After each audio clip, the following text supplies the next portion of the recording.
since you've been working, you've only had to deal with like small sprains and random accidents on the station, nothing really major. And personnel have continued to make their way onto the station as more starships kind of come and go. So as we get started, it's, maybe an hour or two before your shift in the morning.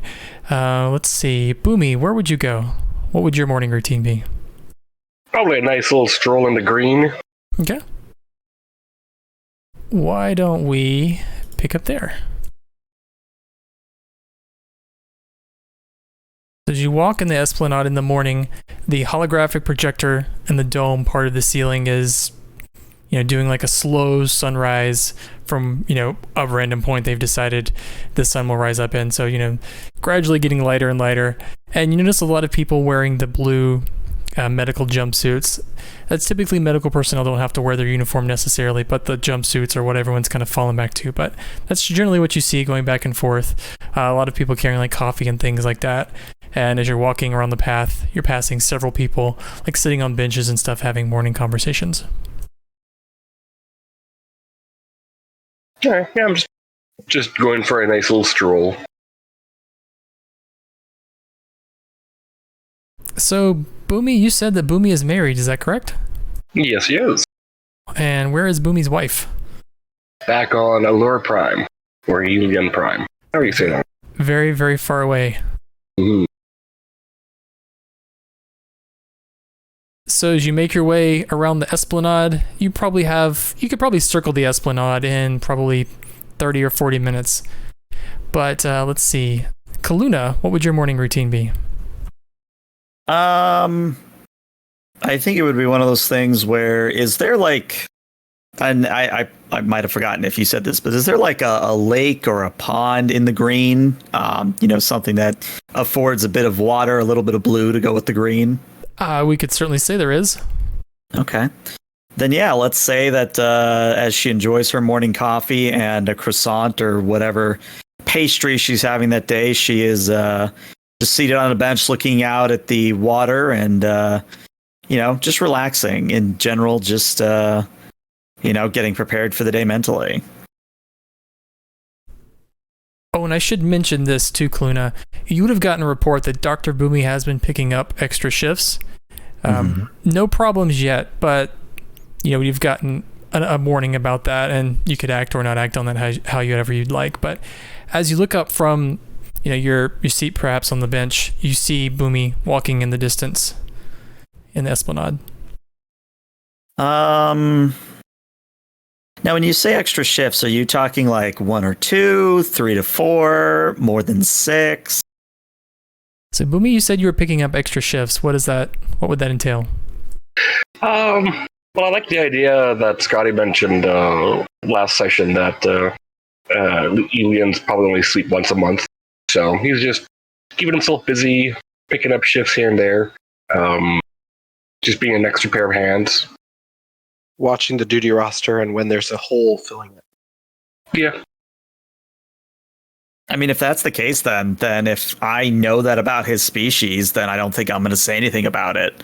Obviously, if he comes within, hailing range, I'll, call out and say hello. But I don't really see a need to disrupt his morning ritual at this time. And Boomy, your species is telepathic. Does it bother you in any way to be in an area with so many people? From what we've seen on the show of how the aliens telepathy work, is it's basically not like empathic. So they're not like constantly reading someone's mind or anything like that, or the emotion state. It's more of like a directed choice. As you're making your way along the path, Boomy, in the Esplanade, you notice the thing that usually happens when you have people in a confined space for an amount of time with not much to do. There is a lot of people that have paired up. So you see, several couples and benches talking, leaning a little close to each other. You've noticed quite a bit of that, and it makes you think back to home, really, to your family, who are months and months away at warp. We'll just look at them for a moment and smile and put his hands behind his back and just continue walking forward. It's kind of a little somber smile. And you've probably noticed Kaluna sitting by herself at this point too.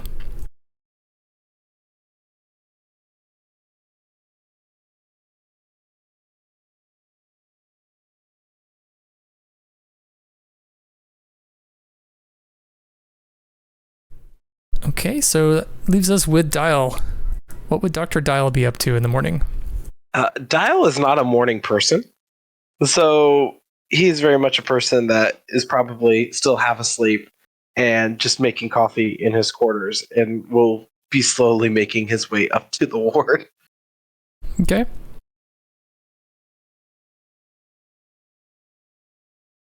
So, Boomies, you're making your rounds, I guess just walking around the Esplanade. You see the large crowd that are gathering around the diner, the one diner that's in the Esplanade that's functional.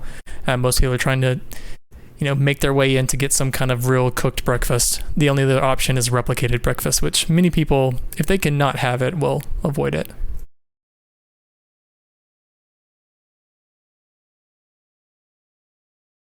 Now, out of curiosity, is that just because the replicators aren't working properly, or?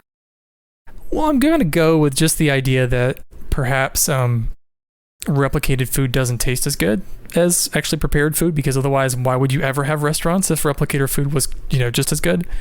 Yep, fair enough, fair enough. Yeah, that's my idea at least. I mean, it makes sense. I mean, we see Ben Sisko's father have a restaurant in New Orleans. So yeah, it makes sense. You can't beat the real thing.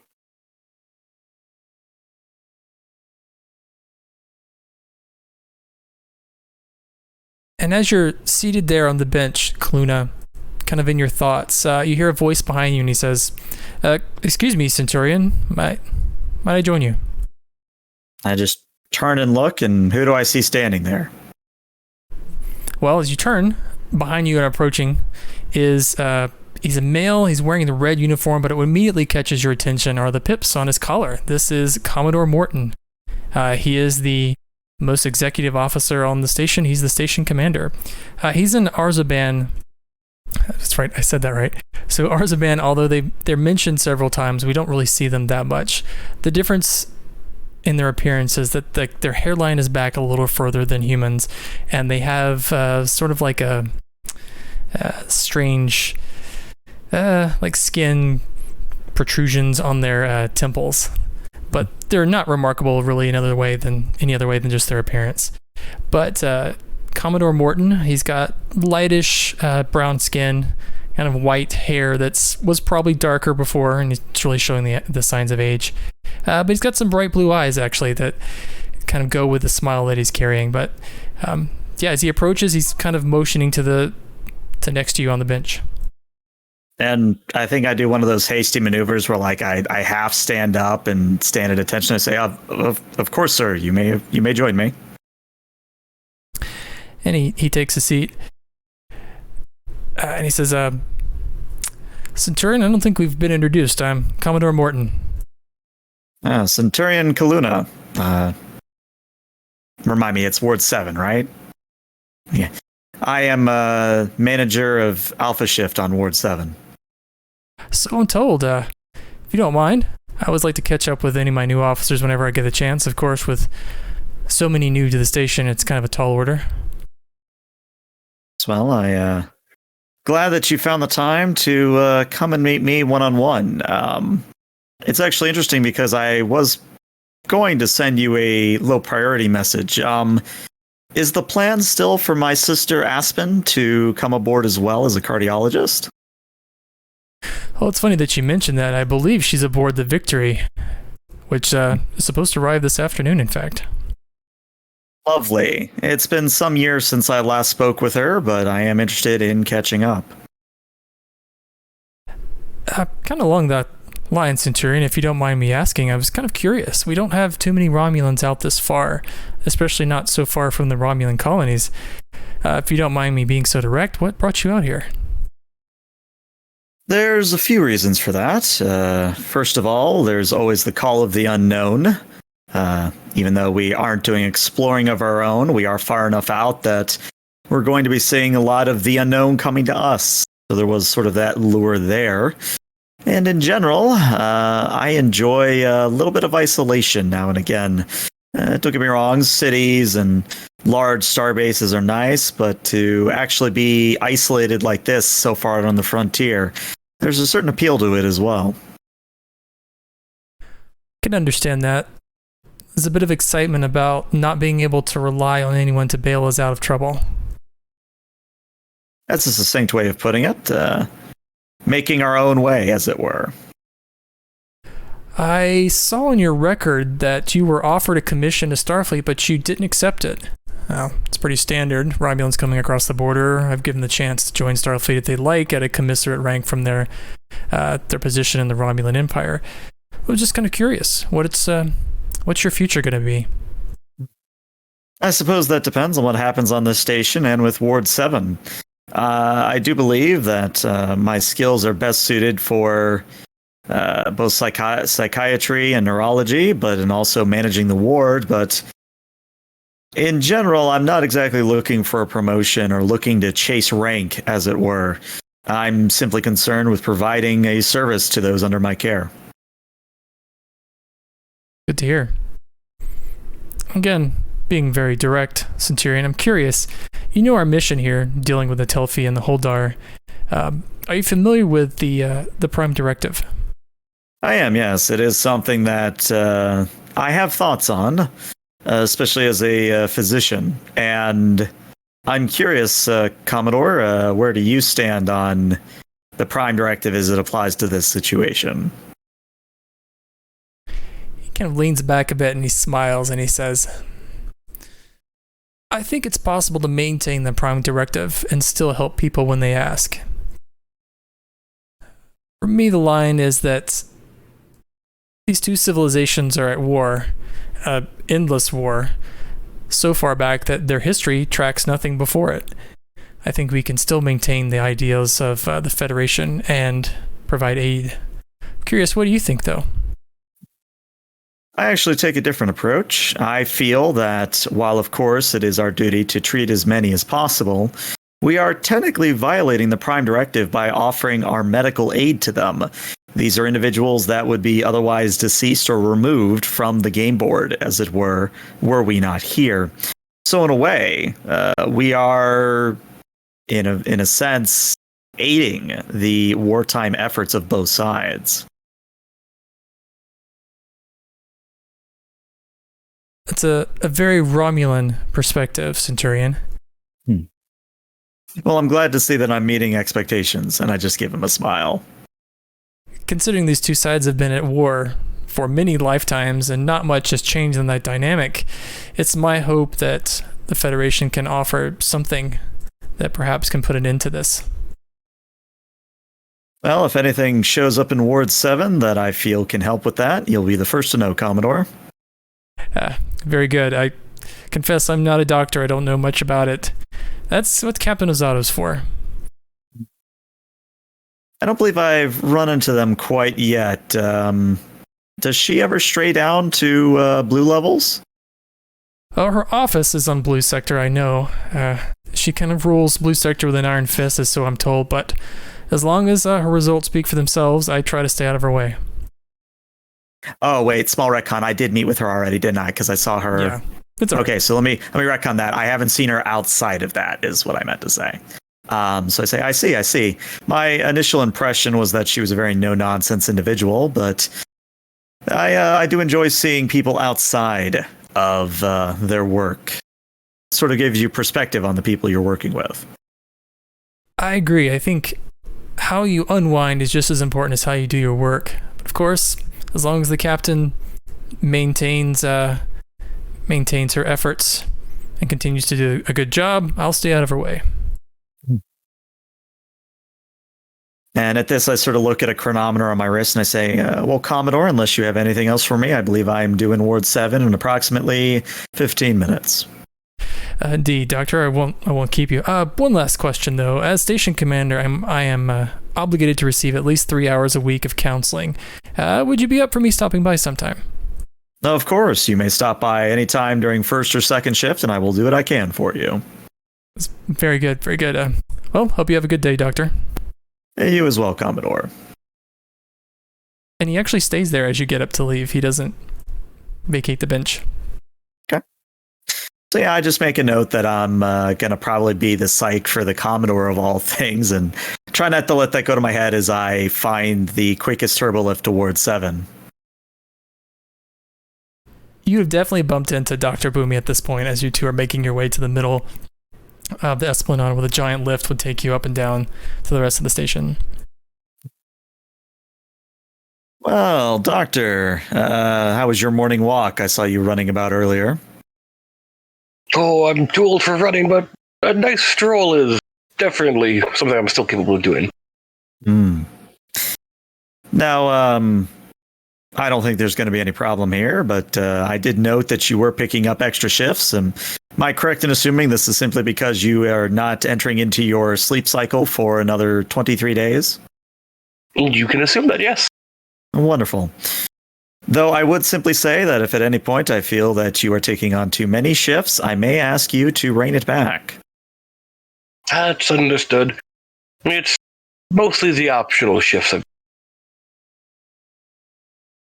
Again, as long as you are not overexerting yourself is the key here.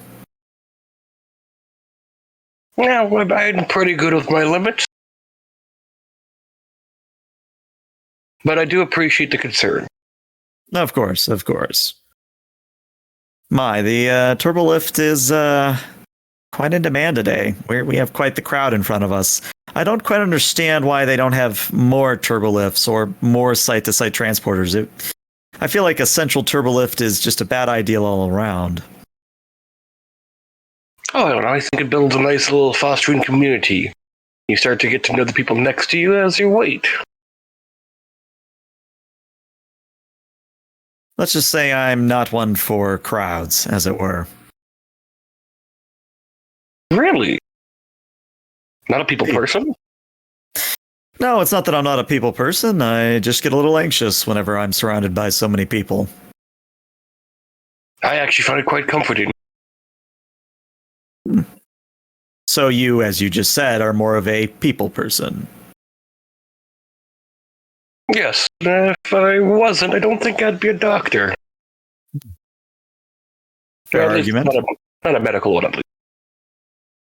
It's interesting, though, that I understand the reason for my anxiety, but it's not something that I've ever actively treated myself for.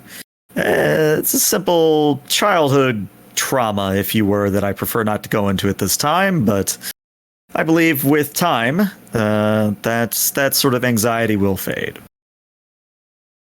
Well, thank you for sharing a little bit there. I do hope that you're able to treat yourself.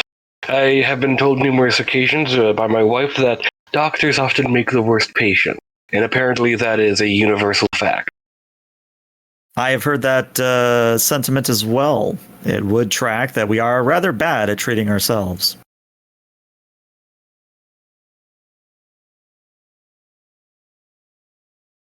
So tell me, have you enjoyed your stay so far aboard the station? I find it perfectly acceptable. There have not been any issues. My quarters are sufficient. I actually just had a conversation with the Commodore of all people, not moments ago. As you're talking to him, he's just going to move his hands from behind his back to his front, and he's going to hold them in a very stiff position. He's going to straighten up, and he's just going to press his chin down against his neck there and smile at you. Like, quite rigid, aren't you? Your vocabulary is very militaristic. I am Romulan, after all. Yes, but I don't think you have to be as stiff as a post in cement. An interesting metaphor. I will say, though, if you prefer a more upbeat and energetic Romulan, you may like my younger sister Aspen whenever she arrives on the Victory today. Oh, that sounds delightful. Think of all the fun gossip I could gain from her. I would simply warn you that she is a rather, what's the human expression? She abuses puns, I believe it is. Pun. I'll have to investigate the computer for what that is. But it sounds fun, these puns. Well, they're fun the first few times, but after a while, they sort of grate on you. Interesting. What about you? I understand that you might have family outside of this starbase. I do. I have a wife, 3 sons, and 2 daughters, and a plethora of grandchildren. Oh. Then you have lived a very fulfilling life so far, from what I gather. I still hope to have a long, fulfilling future, but yes, it's been quite remarkable, and I do miss them. But I have ways to at least postpone the isolation. Which is what I was actually going to ask is, did you not make the offer to your wife or your children to, or at least some of them, to accompany you here? Well, my wife enjoys, let's see, how to describe it. She is a historian, but not of a typical nature. She has to remain on her home world because the history is there. How much do you know about our culture? Very little, if I must admit. Well, we are telepathic. We have a unique ability with our telepathy, but it wasn't always pleasant. There is a long, dark history of my people being brutal with our own telepathic abilities. If you were an influential household, you would have to sleep with 2 guardians to keep mental defenses as you slept, because other houses would attempt to attack you while you were sleeping and unconscious. And our abilities make memories we can implant or pull up be just as intense as if they're happening. My species, fortunately, rose past such barbaric nature, and now she's chronologizing the history, but it's shared through people. Memories are implanted into elders, and she is recording all the information. It's quite a fascinating way that your society and species has developed. It was definitely difficult. That dark period lasted for centuries. We're trying to pinpoint the exact reason we shifted away to a more peaceful nature. It could have just been simply our need to expand and grow. Once we found out we're part of a galactic community, our petty differences didn't seem that important. Well, I do believe that is why humans changed the way they did. So it would seem that your species is encountered much the same way. I do look forward to seeing her documents and her information she is compiling right now. The last I was transmitted from her, she had encountered a village that was up in the mountain range on one of the continents. Apparently they haven't had direct contact with anyone for 100 years, and the knowledge they hold is substantial. Well, here's to hoping that they will resolve some unsolved mysteries. I hope so. It's quite interesting how each culture and civilization preserves their knowledge. Earth, for example, has a region, I believe it's called Nepal, and a lot of their music is stories about their past. Quite interesting. I've been studying something called folk music, and Earth has a wide plethora. Is that what the music I've heard you playing during shift is? Some from Earth, Klingon, Bolian, Rysian, and Romulan, yes. Although there is not much of Vulcan. I suspect it would be calculations, computing pi. Well, as much as I do not like to disparage Vulcans, I find their music to be too formulaic, too monotone for my tastes. There is an underlying passion. You have to have a good ear. Do you feel like this turbo lift is taking longer than usual? Yes, actually, if you look up, there is a little departure delay message up there. Hmm.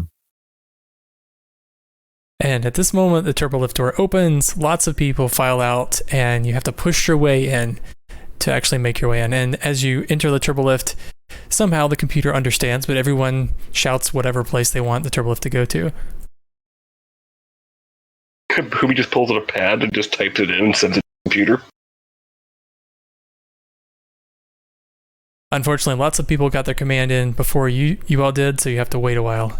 But let's transition to Ward 7. And I think the first person who enters the ward, let's say it's Dr. Dial. So Dial, as you walk in, you notice lots of people leaving out the other side. It's probably third shift.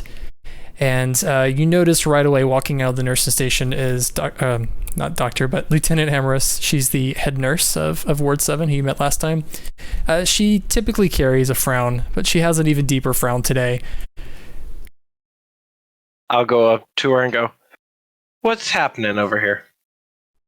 And she looks up and she says, just another day. We've got 2 incoming patients. I don't know where Dr. Cluna is, but she'll have to do assignments. And then of course that idiot Zayla.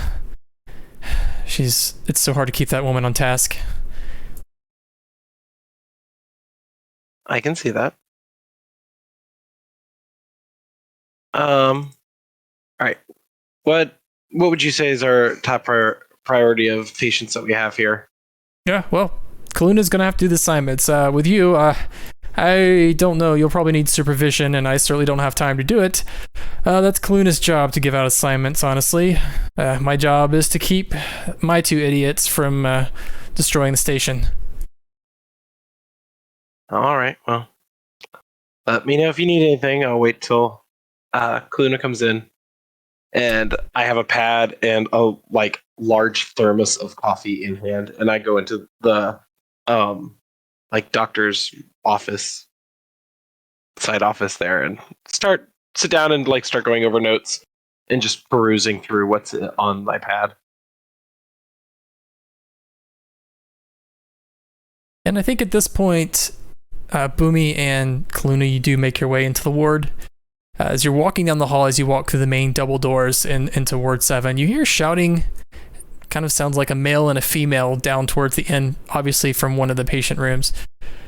But walking down the hallway kind of quickly is Lieutenant Amorous. Well, hello there, Lieutenant. What's the rush? Oh, we got some really good ones today, Doctor. And she hands you a pad. Of course, nothing critical, but I'll leave it to you on assignments. The kid's in one of the doctor's rooms. He was eager to get started, but I feel you're probably going to want to get somebody in there with him on one of these. And she says, well, first of all, let's see. Just to give you the lowdown on what we've got. We've got a holodeck accident. Lady, she fell. It's like she probably hurt her ankle, and she's also complaining about chest pains. And the next one, this is the exciting one. 2 Klingons. Apparently, they are consultants for the station's drone defense system who were arguing, and the female decided to stab the male with one of those Klingon daggers. But that's not the most interesting part. Apparently, to Klingons, the line between trying to kill someone and then being, let's say, overly amorous with someone is very thin. So after she tried to kill him, they got a little comfortable with each other, if you know what I mean. And anyway, the sounds next door, the quarters next door, one of the occupants made a complaint and the chief of security brought him down. Anyway, they're in patient room number 4, and he's bleeding out a lot, but I think we've stopped it. But yeah, there's a whole lot going on in that room. I kind of look at the pad, confirm those details, and I go, very well. You said Dr. Dial had which patient in mind? Oh, he doesn't know about him yet. I guess it depends how vicious you're feeling today. You could always give him the Klingons. I think it'll be a good learning experience. I will supervise and have him take the lead. Mr. Boomy, Dr. Boomy, why don't you take the holodeck accident on this one? Understood. Yeah, I kind of look at the pad for any other details I might have missed, and if there's nothing else on the pad, yeah, I just gather Dr. Dial up and head over to the Klingon room. let's maybe start with Boomy. Okay. So Boomy, as you walk into the patient room, are you grabbing any of the nurses to go in with you, or are you going by yourself? Yeah, I'll grab a nurse. For you, so you have two you could choose. The first is I keep calling him Doctor. Lieutenant Ben DeLuce. He's the one you worked with before. And then there's Lieutenant Kim Amaras. She's the head nurse. Oh, I'll take the head nurse. And she kind of gives you a look. Doctor, good morning. Good morning to you as well. Jeez. Oh, heavens. Are you a morning person? Technically, I'm a monthly person. I don't know what that means. My species only sleep once a month. Oh, really? Just a big old smile. And she kind of looks past you with quite an annoyed look on her face, and she says, "After you, Doctor." Why, thank you. And he'll grab the chart, or like the file, and then start examining it as he's walking in. What's the name on file? It's Lieutenant Sasha Holloway. She's an anthropologist. Oh, good morning. May I call you Samantha? And the lady, she looks up, she's not wearing her uniform, actually. She was probably off duty when she was injured, and she's wearing like one of those white jumpsuits that they wear in Star Trek. But she looks up and she says, Doctor, you could call me Samantha, but my name is Sasha. Sorry, I immediately forgot what the name was. My brain autocorrected to Samantha. That was my bad, G. And Amara says, "We're all new here." He just tapped the pad. He was like, all right. So, what exactly happened? And Holloway says, "Well, it's kind of embarrassing. There's a holodeck simulation, a climbing simulation that I'm very fond of, and I did dial down the holodeck safeties just a bit to making it a little more exciting, and I slipped and fell. Yeah, I fell pretty far. It's kind of embarrassing." Well, you're coherent, which is good, and you're having good recollection. And as he's talking to her, he's going to start scanning her. Tell me, what is it that you do aboard the station? She says, "Well, I'm an anthropologist, actually. I'm out here to study the Tilfi culture." Fascinating. And besides the pain in the ankle, you also, the file shows you have some chest pains, too. And at this point, Doctor, here I go again. Ambrose hands you a pad, and on the pad, she's done a detailed scan. It looks like the lieutenant has a cracked rib, which explains a bit of her pain. You're quite fortunate that it's not as severe as it could have been from a fall. Especially a climbing fall. Well, I believe this calls for a bunch of leeches. No, I'm just kidding. Thermal regenerator for the surface damage, please, nurse. And Ambrose, without a word, she grabs the device and hands it to you. He'll just smile at her, and he'll start treating the cracked rib. He's like, "This reminds me, you said you like climbing. On my homeworld, we have a nice mountain range that, if the wind hits it just right, it sounds like it's singing. It's a quite popular attraction for climbing, or it used to be. And unfortunately, due to over-climbing and constant wear and tear, some of their harmonics were lost. Now it's more of a tourist location." And he's telling her this while he's, like, treating her wound. And she says, That's fascinating, actually. What brings people to your homeworld?" Well, a number of reasons. Prominently, our telepathic ability. Some people want to use it to remember something long lost, or to help with family members that are locked in a coma. And then some rare occasion, passing on. She says, "Very interesting. Do your people have any traditions around handling end-of-life scenarios?" We used to have less than kind ones a few hundred years ago, but more recently, how we handle someone's passing is different for each person response. Mostly, though, everyone who partakes of it stays joined until the individual passes, and the family member wants the last memory. You can transfer as best as I believe the term would be eidetic memory. We're able to pull someone into their favorite memory, let them experience not just as an observer, but the sensation, detail, soft breeze upon your cheek, and how warm your skin felt when the sun slowly rose and started to warm you up.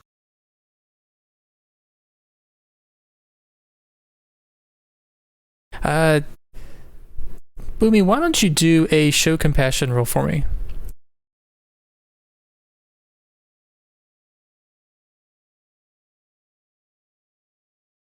Contempt.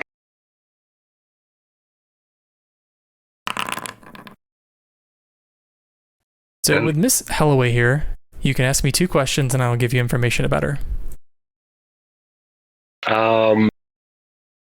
Well, one question is going to be medical. Is her injuries an easy treatment? Yeah, what I'm doing. This is pretty trivial for you. It's a sprained ankle and a cracked rib, which you could very easily cure with your medical equipment. Okay, good. And from the scans that the nurse took, they only showed the rib and ankle. She's coherent. I don't know what for the second question. Any suggestions? I'll give you an answer to a question here. As you're talking to her, she kind of puts her hand on your arm and she says, "That is fascinating, doctor. I'm actually here to study the traditions of the Telfi people, which from what I'm hearing are very long and involved. I'd love to hear more about your culture, perhaps. We could compare notes. You get off, this is your early shift, right? So what do you say, maybe we meet together for dinner?" Sounds fascinating. I will pencil you in this. And with that, you're done. And she says, "Thank you." And she tests her ankle as she hops down from the medical bed, and she says, I think this is even better than new. Thank you, doctor." There is one doctor's orders I'm going to prescribe you. Leave the safety protocols on. I don't know if I could do that because, well, if this is the kind of treatment I can expect from getting injured, it's something I might want to do more often. He'll just chuckle. He's like, "Well, you have a wonderful day, and if anything starts to act up, feel free to come back." And she smiles, and as she walks out, Amorous gives her a look, and she looks back to you, and she says, "Well, if I didn't know better, I would think she might have hurt herself on purpose to get here." That's an interesting take. Any particular reason why? You don't have to be a telepath to know what was on her mind, doctor. He'll just look at her and smile. I was like, "Well, fortunately for me, I'm a married man." Yeah, you maybe should have told her that. No, we're just simply having dinner as colleagues. Yeah. Yeah, that's exactly what she wanted. I also think I'd probably be as old as her father. It was just a hand the pad to her. It was like, "Is there anything else?" No, I plan to take a very safe position back at the nursing station and watch what happens with our Klingon guests. Well, that is fascinating. I might observe with you.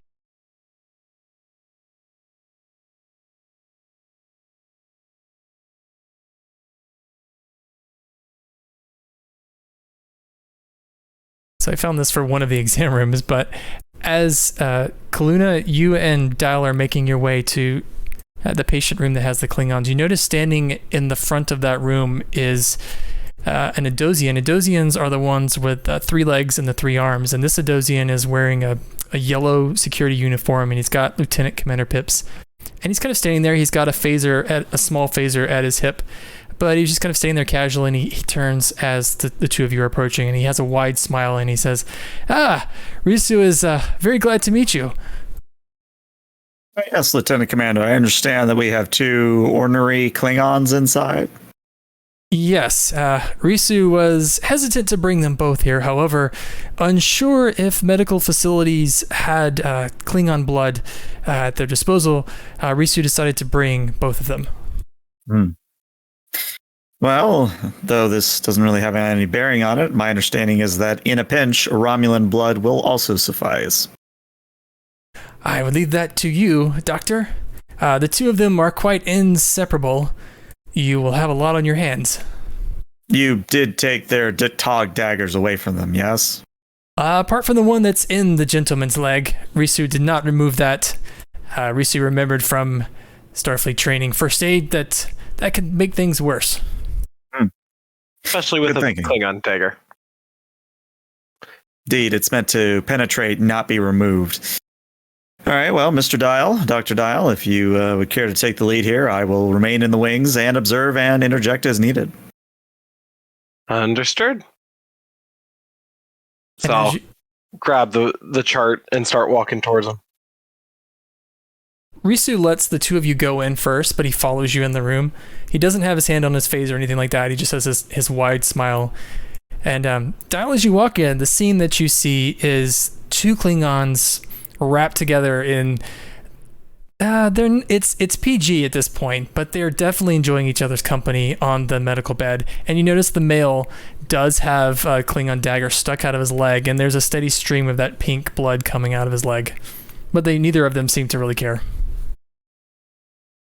I just shake my head, smile, and keep on going, and just kind of loud as I'm entering into the room. Well, hello there. What brings you in? And the 2 of them kind of catch your attention, and shift off of the medical bed. And the female, she jumps down, and she's wearing. Neither of them are wearing like Klingon armor. It's not like they're warriors. Especially, I think they're actually engineers. But the female is still wearing that very revealing top that Klingon females wear. But she kind of looks at you, and she smiles a big toothy grin, and she says, have you come to join us? Oh, no. Klingon culture's a little rough for me. And she says, we were reported by one of your more fragile crewmen.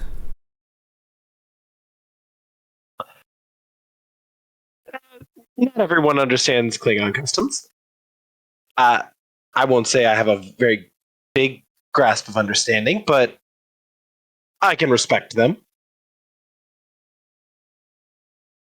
The guy sits up and he says, I am Yoff of House Gimtor, and this is Klivik. Pleasure. My name's Dr. Dial. And I just look at his leg. Got a little rough already? And Klivik kind of turns her head and she says, Doctor, you look to be a child yourself. I might be a little bit young. Is that too bad? Not that hard. I've been in medicine for a while. And Yoff says, what is that Romulan doing here? She would actually be the one in charge of the ward. So, she's my boss. Is she in charge of the garbage? And I just sort of narrow my eyes at them and don't say anything, but I do let my displeasure at least somewhat show. I just look at him. Well, considering they don't have much of a home, they need somewhere to go. And their expertise is pretty well liked here in the Federation. Dial, if you can do an assert your authority roll for me, please. Oh boy. Moves. Assert authority.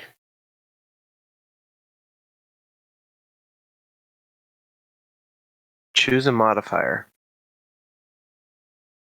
This will be your rep.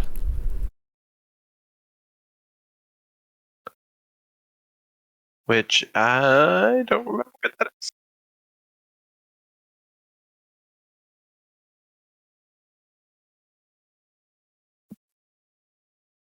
So your rep is -1. Okay. Oh, there it is. Like, where did I put it? Oh, it's up there. Never mind.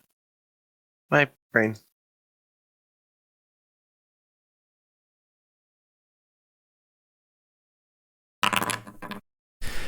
Oh dear. I can't see it. So you rolled a 5, which is a miss. So what happens is, as you're trying to talk the Klingons into perhaps respecting you, they called you out as being young. As you're explaining, your credentials and everything, they just ignore you entirely. And actually, they both kind of start heckling Kaluna about how she's the janitor, she's there to pick up the garbage, how you must be her servant, and things like that. But they're kind of not respecting your authority at all.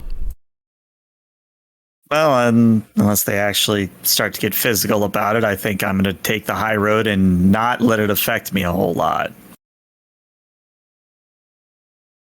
I'll say this, Dial, since you missed one of the outcomes for a weak hit, you take 1 stress. So I'm going to say you take 2 stress, actually, from this miss. Okay.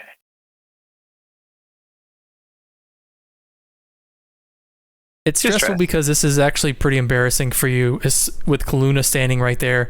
Not only are they ignoring you, but they're also heckling her, which is a very uncomfortable situation for you. I try to brush it off, or at least keep cool. Try. And I start stepping forward. So something tells me we should probably remove this. And Yoff, the male Klingon, he says, "Are you sure you're able to lift the dagger on your own?" Sir, I have grown up in an orphanage. I have no parents. You'd be surprised what I had to learn from a very young age. I don't have much of a problem lifting it. And Klivek, the female, she says, "With your soft skin, perhaps there is something I could teach you."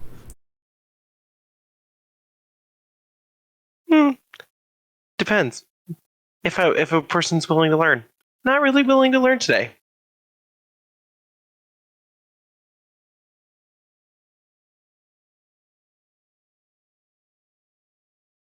So medically speaking, I think that you would know this, Dial. You will eventually need to take this dagger out and then probably seal up the wound and probably replace the blood that's been lost. That's most likely the procedure. Yeah. I figured it was something relatively small. Now, considering the Federation and the Klingons have been at least communicating as long as they have, would we be able to synthesize their blood in Replicator relatively easily? It should be easy, but what you notice on the pad is that Nurse Ambrose did make a note that you don't have any blood synthesized, any Klingon blood synthesized. It's just not something they had stocked yet. Would I know off the top of my head how long it would take to synthesize it? I think you would, yeah. That's pretty easy. It's probably for the kind of blood that you need. It would just be calibrating the replicator. It's probably a matter of hours. All right. So I'll just look at him. Well, luckily, it's a relatively simple thing. Only problem is, we don't have any blood currently on hand. So, we kind of have two options. We take a donation. I just look at the female. Or, I synthesize it. It'll take a couple of hours.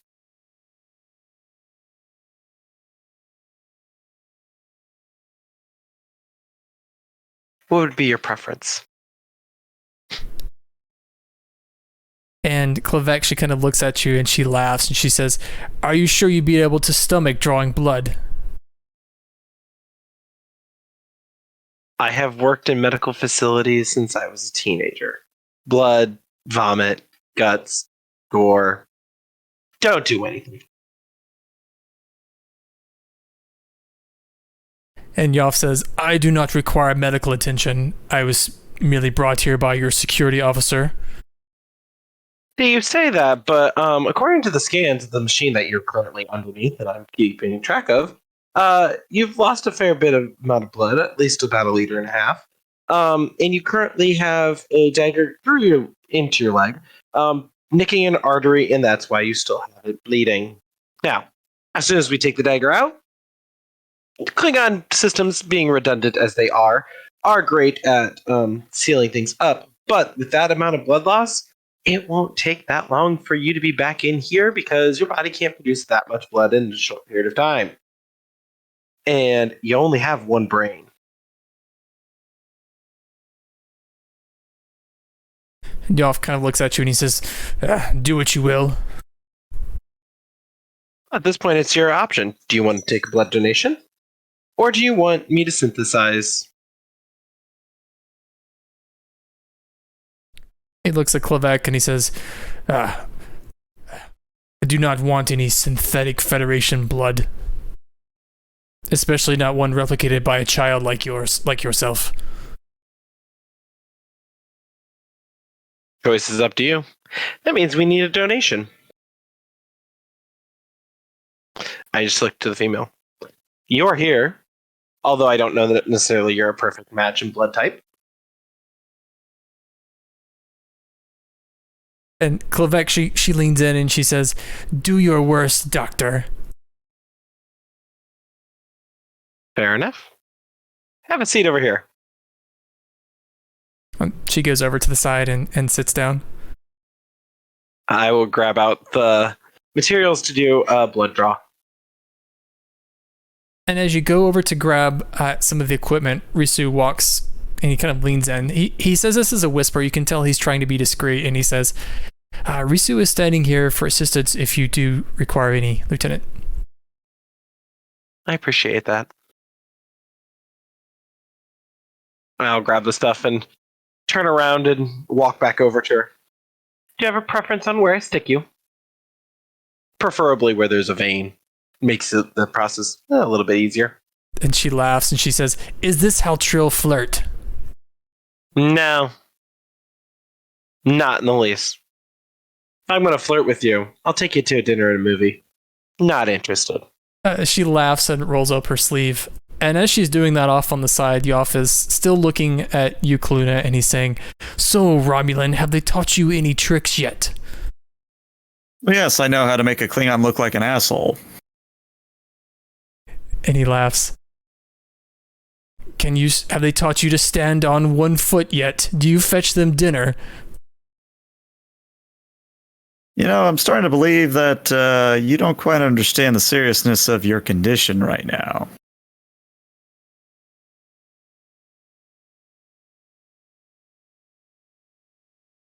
Why don't you also give me an assert your authority roll, Kaluna? Sure. And it's also just your rep. Well, I clicked the button. I don't know if anything's... Okay, it's... am I clicking the right thing here? Yeah, I don't know. It's the little dice icon, right? Yeah, that should do it. Okay. Yeah, just under basic moves, right? Yep. Left side of the... Yeah, it's... Oh, there it is. Okay, I think I was clicking the wrong dice thing. Let's see. Modifier, you said plus rep, yes? Yeah, just plus rep. Which is just a 1 for me. That looks like a hell of a no. Unfortunately, also a miss. I'm going to give you a whopping 3 stress here, Kaluna. Which fills me up, I believe. Yeah, so what can happen is the next time you take stress, because it would move you to the next level of stress, you could optionally take a condition and not take that stress. But you are right at the level of being able to start taking conditions, which means this is filled up your lower stress bar. And how I'll describe that is, well, actually, I'll let you describe. What is that like for you? Is it anger? Is it embarrassment? What is that? I would say it's simple condescension. She's kind of seeing that it's not worth her time to treat this patient. Dr. Dial obviously has it under control, and there's no need for her to stand here and receive insults. So she'll just almost throw Dial to the wolves and sort of step out, I believe. And as you step out, you hear Risu step in, and he says, Dr. Kaluna is a valued member of this crew. You will treat them with respect, or Risu will relocate you to the brig. Let it go, Lieutenant Commander. It's clear that the Klingons have it's clear that the Klingons in this room have no desire to act in a civil manner. They are honorless pataks, as it were. And Risu, as he was saying that to the Klingon, he actually stood up his full height, which is considerable, because Adosians actually are very tall. And he kind of, after he hears you say that, lowers himself back down to his normal height. And he says, Risu will honor your request. Risu does not like the way the Klingons are treating his crewmates. Well, first thing you learn about Klingons is that they obviously don't have any concern for anyone that is not themselves, or they're whores that are stabbing knives into people. And I look very pointedly at the female when I drop that insult. Very pointedly. And it's at this point when Amorous walks into the room, or kind of runs up to you as you're walking out, Kaluna, and she says, Doctor, we've got a critical patient coming in. It's a child. She's 5 years old. They're being brought in. The transporter's not working on this ward, so they're bringing her in immediately. All right, what's her condition like? What are we treating her for? Well, the first responder said that she's collapsed, her pulse is falling, and she has no medical history to explain it. Well, the moment she arrives, let's get a CT scan and see if there's anything neurologically going on.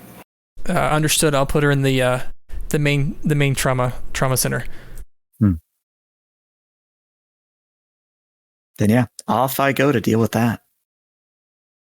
Leaving you, Dial, by yourself with the two Klingons. Oh, fun. I'll go over and I'm preparing to stick the female. I'm going to get roughly a liter. And this is a trivial thing for you to do. Yeah. I guess I should ask, is Dial squeamish or anything like that? No. Not particularly. Not for this kind of thing. So it doesn't really seem to bother her. She's just watching you as you draw the blood, and she says, I might keep you after all.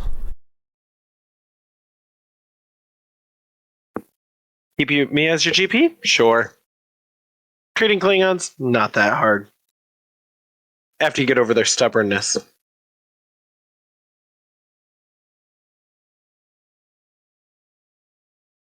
She just kind of watches you as you've drawn the blood, and she's curious what you're doing next.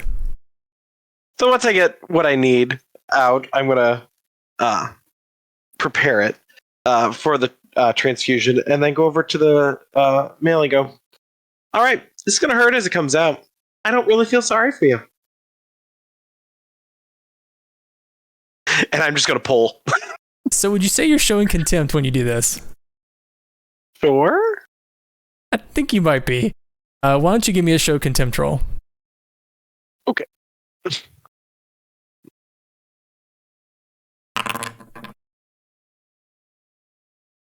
No idea what I rolled. Yeah, you could give me, let's see, with that roll, you can ask me one question and I'll give you an answer. I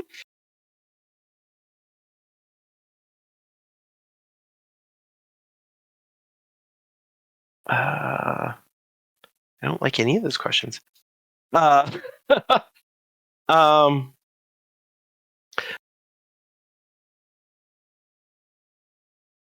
I guess kind of the where are they vulnerable, I guess is where I'll go with. This is actually really painful for Yoff, and he's doing the Klingon stoic thing where he's ignoring it, but as you start to grab the dagger, you see it. It's very obvious on his face. This hurts. I just look at him. Do you want me to give you something for the pain real quick? The reverse side is I get to ask you a question too. Okay. Where's Dial vulnerable at this point? I don't know.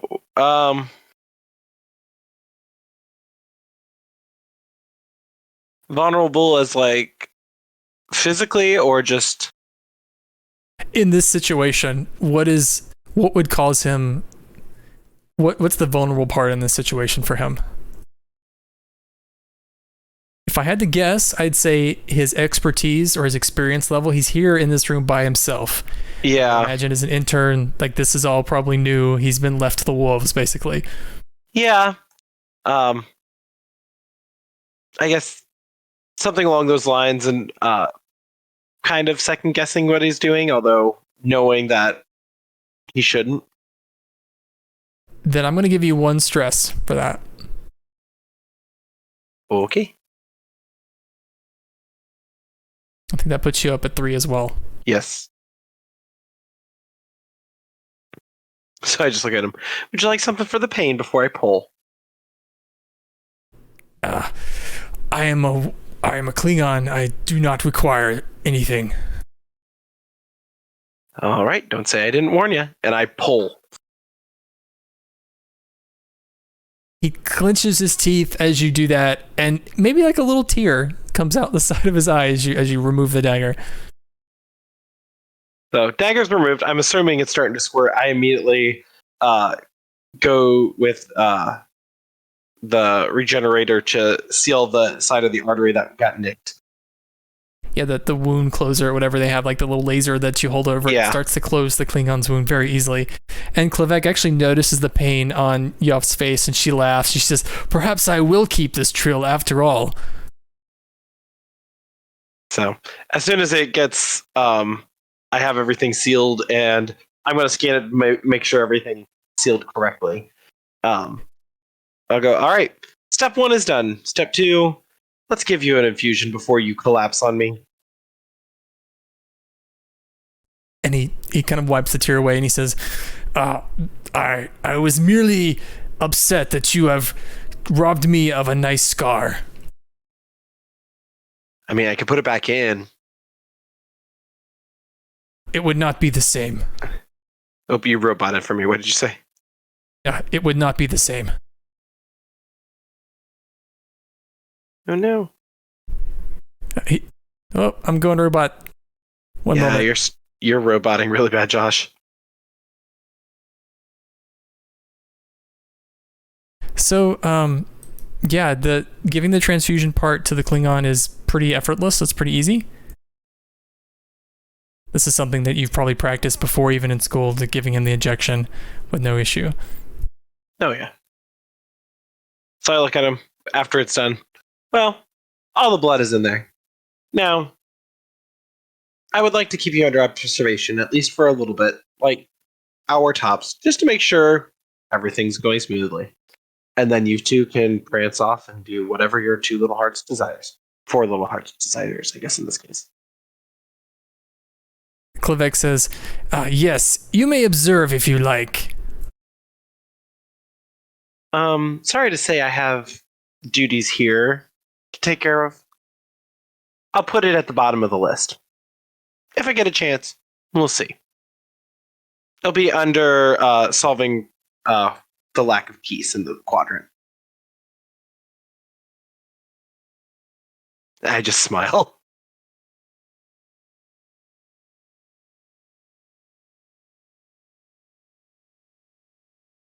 So where we go through next is Ambrose has dragged the 2 of you, or actually she's dragged you, Kaluna, over to the trauma center, the trauma room. Boomy, are you also joining them, or are you?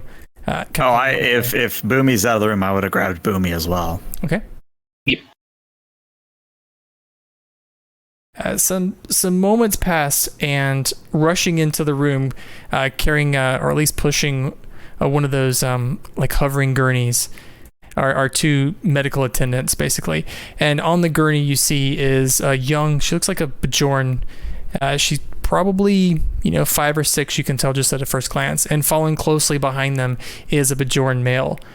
And the girl, she has very pale skin, like very pale skin. It looks like unnaturally pale, and then dark hair. But as they push her in, the two medics, or one of the medics says, who's in charge here? Sorry, I've never been to Ward 7 before. Sorry, run that by me again. There was a little bit of robot on my end. Yeah, so one of the medics, he looks up and he says, who's in charge here? Who's in charge? I've never been to That Ward would be 7. me. My name is Kaluna. What can I do? Romulan, okay. He says, we've got a patient, we've got here, she's 5 years old, Bajoran female. She collapsed. This is her father here. His name is Vezin Antos. Well, what can you tell me about the patient, sir? Is she eating anything funny? Has she exhibited any other signs, or is this simply an out-of-the-blue fainting? And of course, while we're talking and walking, we're getting her to the theater in case, we need to actually operate. Antos, her father, he steps forward and he says, "No, she doesn't have any conditions. We were sitting at the dinner table and she just collapsed. I don't know what the cause is. I don't know what's going on." Does your family have any history of neurological conditions, anything similar to this? No. I don't know much about her mother's side. Her mother passed 2 years ago. But nothing like that on my family. Well, let's see what we can find. And the moment we're within range of scanning equipment, full CT, see if there's any, the brain bleeding, or I forget what it's actually called, but brain bleeding, blood clots getting into the brain, et cetera, et cetera. And Deleuze helps you also move the girl over. And Boomy, as you're like getting her ready, as you help Deleuze move her over into the big trauma bed, you stop for a minute and you look at her, and she looks a lot like one of your grandkids. Not the same, obviously, because she's Bajoran, but you just have that. You just get the sense, makes you think back to one of them. Yeah. Boomy's smile seems a little smaller. While we were moving her into the room there, Boomy would have. I assume there's like a little kit on this hovering bed. Sure. Just like a first aid kit thing. Yeah. Would there be what do you call it? Neurological monitor? Yeah, so what they've scanned so far, they don't have anything conclusive, actually, but the symptoms that they've pulled off of her is that her heart rate's failing a lot. She's barely remaining conscious. Like, her pulse is dropping very fast. Her brain activity is going also as well. Yeah, so I'll definitely put a neurological monitor just on behind her ear to see what's going on there. If the brain's causing this issue, then medical control card is scanning her, the rest of her. Antos is, he's kind of, as you move her, he kind of gets even closer and he says, you have to help her, please. She's all I've got. I don't know what happened. She just collapsed. We were eating and she just collapsed. What were you eating by chance? Just Bajoran oatmeal. It's her favorite. It's our normal breakfast. She's had it 100 times. We'll do everything we can, but you need to give us something to work, okay? All right. I guess I need to call in and tell them that I'll be late for my shift. We have so much going on down in the cargo bay. I should tell them.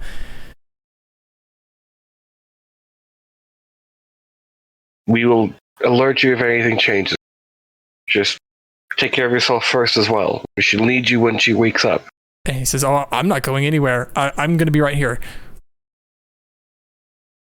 We will just look to Luna. I think, does the trauma room that we're in, does it have an observation window to it?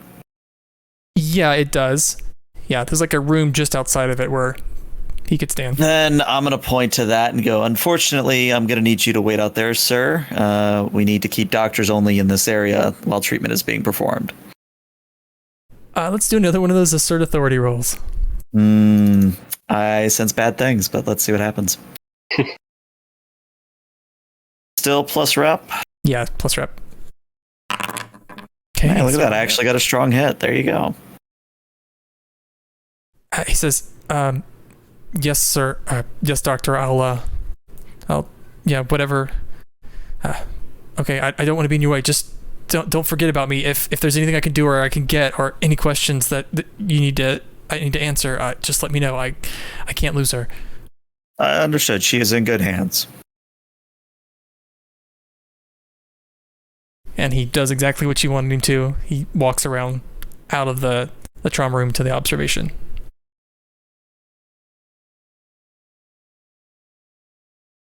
Deleuze leans over to you, Boomy, and he says, Doctor, this is really weird. I don't think I've ever seen a body shut down this quickly. Everything across the board on her is just stopping. He's going to quickly take a hypo spray and draw some blood and hand it to the nurse. I was like, blood analysis immediately. Deleuze says, all right, I'll get on that.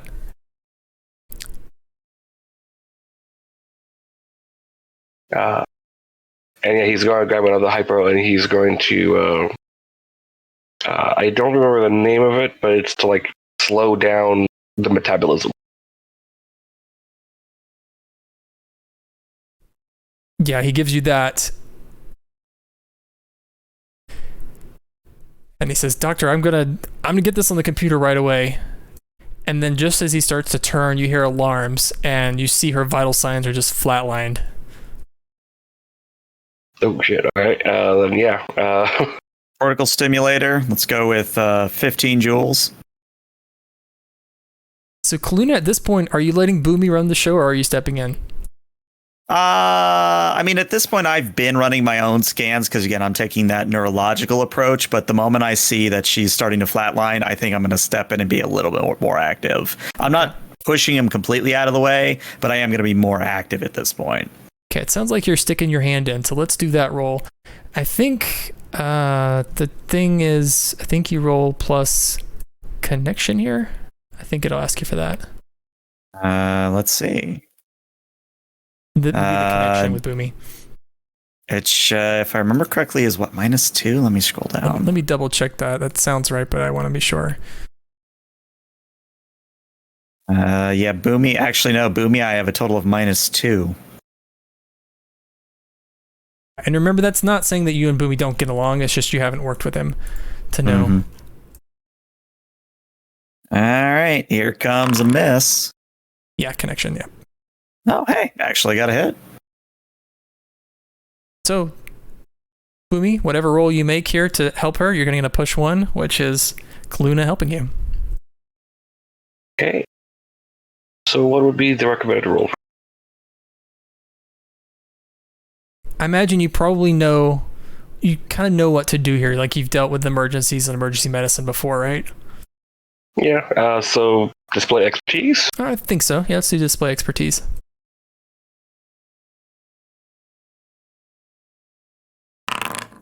It didn't give me the modifier prompt. That's all right. We can just add. So if you do a 7, that would be a weak hit. So I can tell you an interesting fact about the current situation. It says you fumble, hesitate, or stall. I can offer you an ugly choice, an unforeseen complication, or an unpleasant side effect. Let's see. An interesting fact about the situation.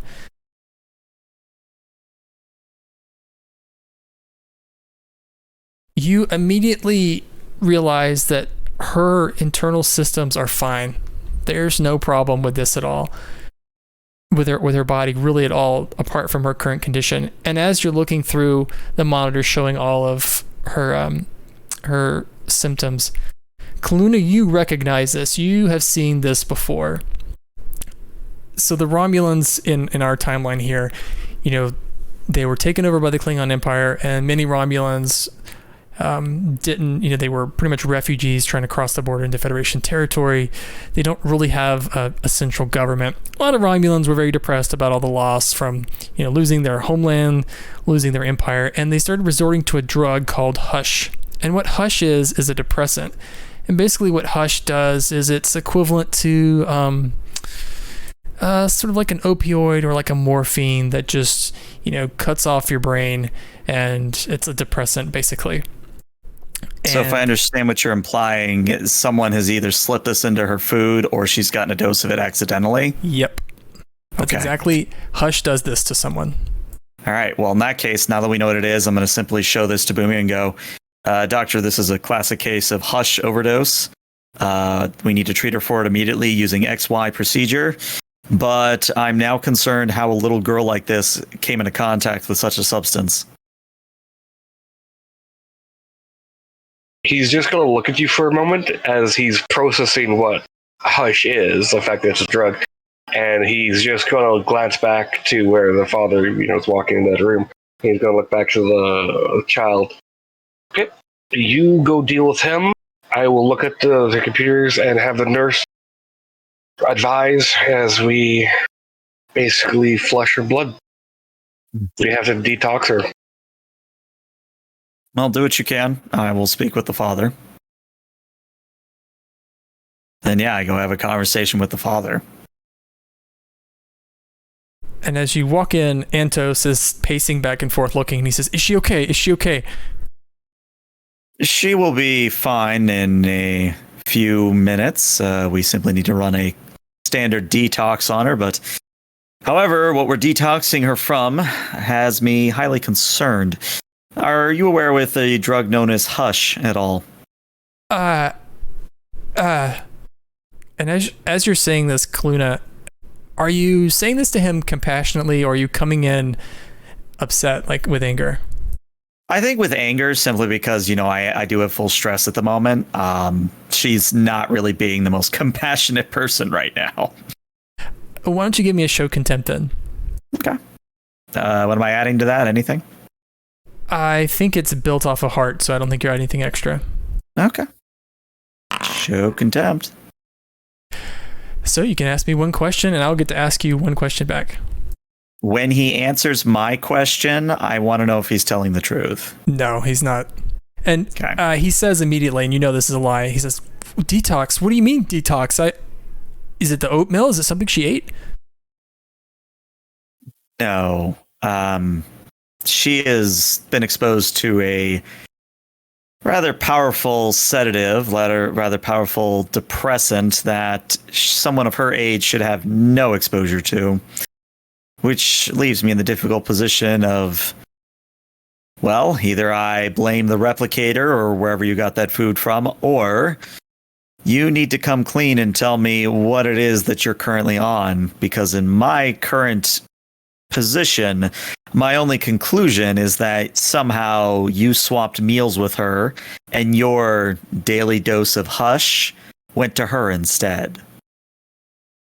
And my question on my side of that wee kid is, what for Kaluna, where is Kaluna vulnerable at this point?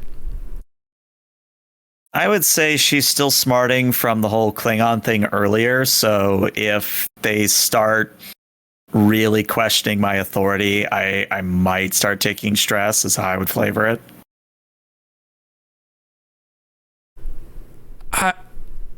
You said it's a drug? She took a drug? I don't understand. I mean, I don't know how many times I have to say it to you, sir. It was Hush, a drug that is highly frowned upon and I believe illegal in the Federation.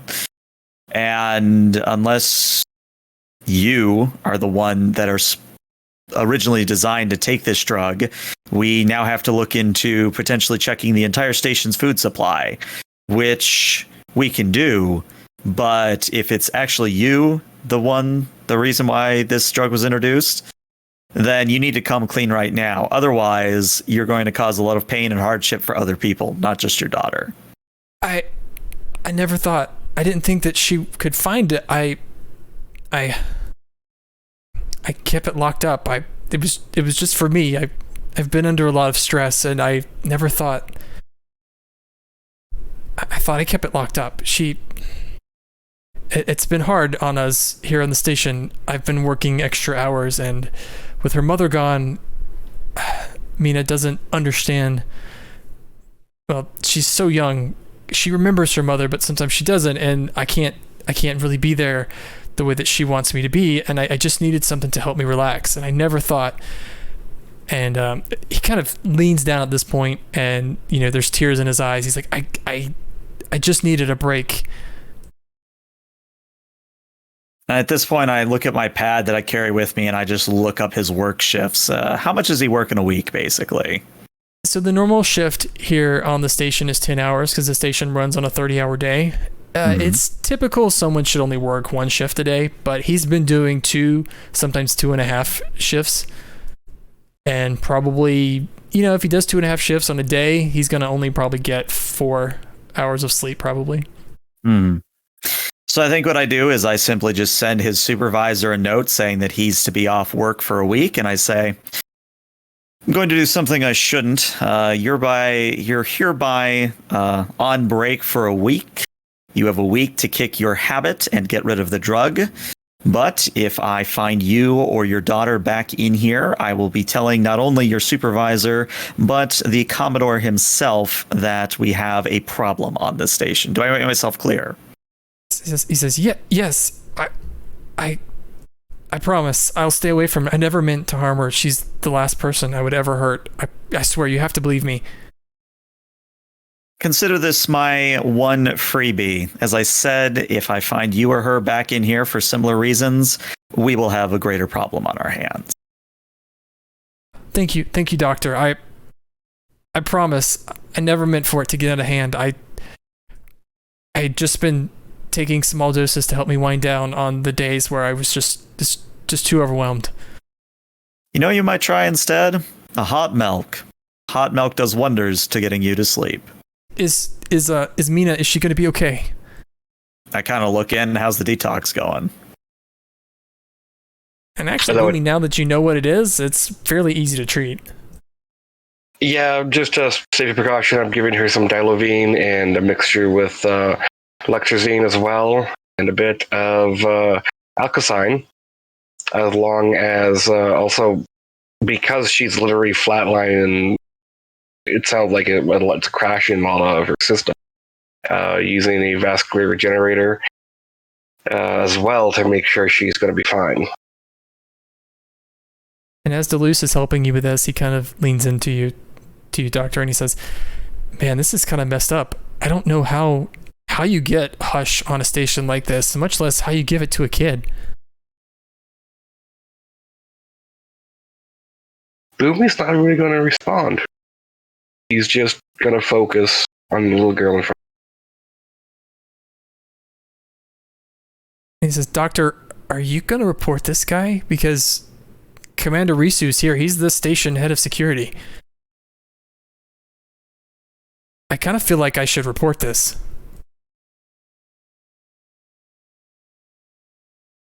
It is in the best interest of this child that she should be given every opportunity to survive as long as she can.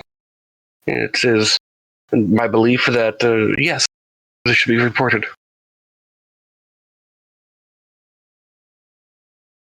Yeah, and I don't hear any of that because I'm talking with the father, so. Deleuze says, "Well, okay, if you think we should, are you going to do it or should I?" I can do it. He kind of sighs because you could tell that he wanted to do it, but he wasn't looking forward to doing it.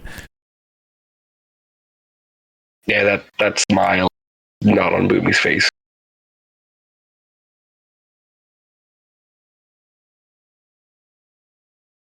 And he pets her head and he says, "I've heard that Hush has some pretty nasty side effects. We should probably get a kit ready for her, even after she's detoxed." I believe we'll be having her stay for a few days for observation. And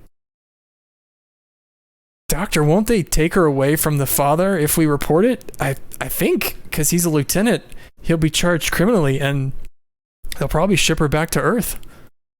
They will probably ship her back to Earth once she's cleared medically, and that we know that she'll be safe.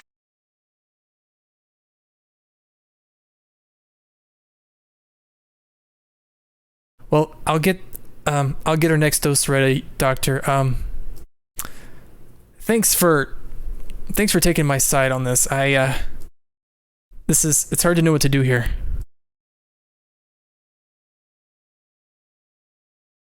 He'll nod. He's like, she is stable now, though, right, Jam? Yeah, she's stable. Monitor her closely and ensure that her injections are on time. And if she wakes up, let me know immediately. Also, prepare some food on standby for her. Yeah, you got it, Doctor. He'll walk out and he'll look for the father. So as you walk into that if you waiting... step out, I probably am waiting there for you. Yeah, I was gonna say the two of them, Kaluna and Antos, are in that little observation room. He'll look to Kaluna and just give her a nod.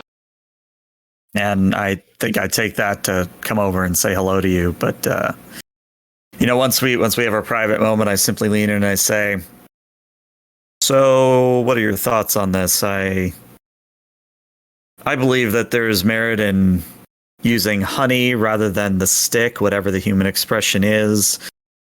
Normally, I would report this, but I believe if we maybe look the other way in this regard and allow the father to come forward on his own terms, we may learn where this drug is coming from." He'll look at you for a second as you're speaking. I believe it's in the best interest of the girl that this is reported. I would disagree. She's in an age where if you report the father for this, her father will be charged, she'll be shipped back to Earth, and my understanding is she does not have any other family, meaning that she will be entered into the orphanages and other secondary homes, and that is not an appropriate place for a child to grow up in. Neither is the risk of having her exposed to game, or to something worse. Maybe next time that this happens, she would not be anywhere near a medical facility. I simply would say that the father seems genuinely remorseful and seems genuine about kicking the habit, but I will simply say that, again, you're not just dealing with the life of the father here, you're also dealing with the potential life of the child. As far as I'm aware, Earth is considered a utopia. To some, yes, but it still is not a place for a child on their own with no familial connections. And what if you're wrong and the child is harmed again? Well, that's the risk we have to take here. Either we look the other way or we damn a child to fall through the system. If this was Romulus, what would you do? If you came across an individual like this, what would happen? Something similar to what I'm proposing. I would use them to find out who's providing this drug and who's to blame for bringing it aboard the station, and then I would give some sort of minor punishment to the offender, but not to the supplier. The supplier is the big problem here. And I fear simply if we just throw the book at this father, we're never going to learn who it is that is supplying. I recommend a compromise. Report what happened, but then offer a lighter punishment if he provides the name of the supplier.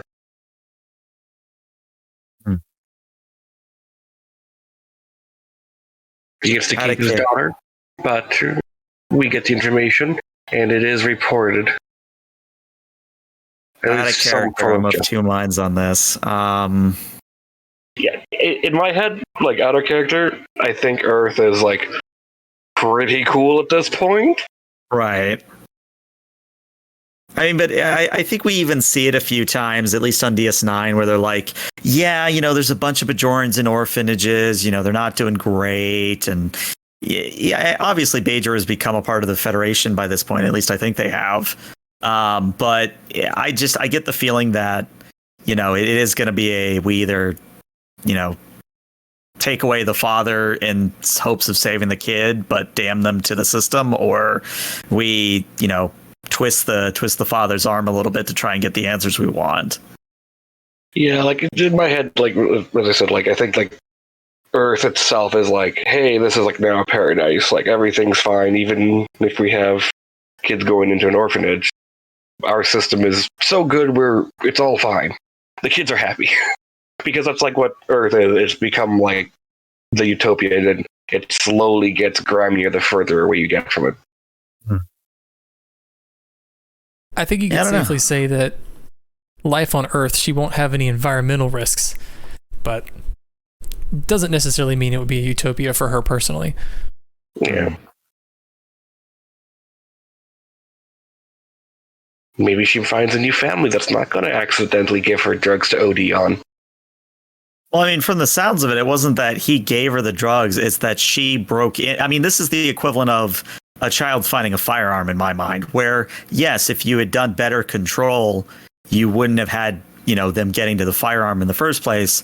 But by that same token, you shouldn't be storing a firearm anywhere close or anywhere findable by a child. I put it in a box that said, "Do not touch /daddy." Mm-hmm. Clearly, she thought it meant that I couldn't touch it. It's on top of the fridge, out of the way. Mm-hmm. It's in a Tupperware bin, brightly colored. And it has sprinkles on it, too. It looks like candy.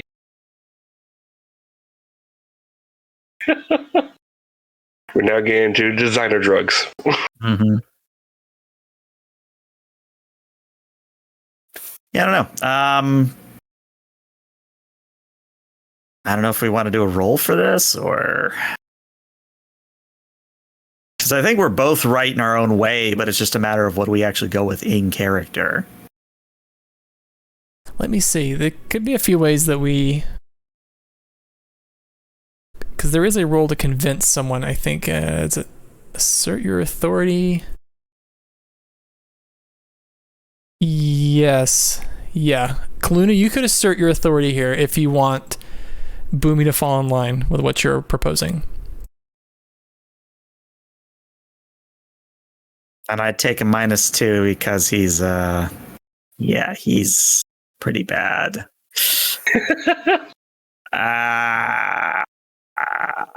Yeah, I can't really risk getting more stress here, because at this point I'd start taking serious stress.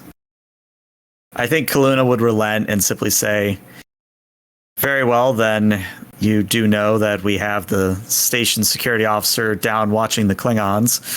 I would simply ask that when you do report this to him, that you make it clear that an offer is made to lessen the father's sentence in order to get the name of the supplier. He'll nod and just look back to the room where the child is in. He's like, never gets easier. See the child injured. I've seen far too many. It really does not, unfortunately. I would recommend, if you haven't already, to set up a visit with a therapist that is not myself. It may prove useful in this endeavor. Thank you. And I will make sure to express the compromise to security guard. Please do. I will monitor the situation in your absence. Thank you. And yeah, he'll head on over to Lieutenant Commander Russ. Risu? Risu. And as you I'm terrible with names. It's all right. I have a lot of them. As you walk over to Risu, the Adosian, he's standing outside the door of the room that Dial is in, and he notices you as you approach, and he looks over and gives you a large smile, and you can see all of his teeth, and he says, "Oh, hello, friend. Risu welcomes you." Hello, friend. Boomy welcomes you. How can Risu help you today? We had a child brought in with unknown conditions and cause for fainting and other medical concerns. It's been revealed that her father, he's just going to look around for a second. He's like, hey, you know what? I have an office. And he's just like, follow me. And he walks behind you and he does the Adosian kind of like crawl with the 3 legs. I imagine it's a little awkward looking, but he walks down the hallway behind after you. Yeah, I'll leave it to my office. I assume I have one. There's 2 offices at the end of the hall that are general purpose rooms for any of the doctors to use, but yeah, you could pick one of those. Yeah. Okay. And as you walk in, he follows you, and there's a desk, with chairs and everything. It's all set up to where you could have private meetings just like this. But as soon as Risu walks in, he goes over and he kind of looks around and examines one of the potted plants that's in the corner. Your attention, please. And he looks up. Risu apologizes. Risu is interested in decorum. Well, it's, I believe, a free-flowing form office. Any doctor may use it and have a sense of attachment to it. But that's not the point, why I'm bringing you in here. The child's father apparently came into contact with a substance called hush. Are you familiar? And when you say that, Risu's face, like his smile evaporates and it drops, and he kind of makes like a frown, and you can see he knows exactly what you're talking about, and you can start to see that there's a side of Risu that could probably be intimidating. He's kind of hunched over. The way Dojins walk, they kind of lean over, but as you say that, he straightens up, and you can tell that he might be a bit intimidating if he wanted to be. Risu has heard of this. Continue, please. Unfortunately, due to improper storage, the child came in contact with it. This is the result of overdosing. She will be okay, and the father is willing to help identify potential suppliers and other individuals who may be, what's the word? Facilitating the distribution of substance. He seems incredibly remorseful of what happened, and I believe this will serve as a good motivation to never touch the substance again. I do want to stress that he is cooperating in the hopes that he won't lose his daughter. Shuri lost her mother, and he is under great stress. Simple reason why he turned to substance. And Risu crosses his 2 side arms behind his back, and his middle arm, he uses it to kind of scratch his chin. And he looks at the ceiling for a moment. Risu must charge Lieutenant Vezin. Hush possession is a class 2 drug. Risu must charge him. Unfortunately, Risu must take him into custody immediately. That is understandable, but I do again want to stress that he is willing to cooperate in as much as possible with what he knows in the attempts to maintain custody of his child. Risu understands, and he takes his hand down from his chin. What will happen? Risu wonders what will happen to the child if Lieutenant Vezin is prosecuted. No, as the good Centurion made clear to me, the child would be taken away from him and sent back to Earth and put into something, I believe, called foster care.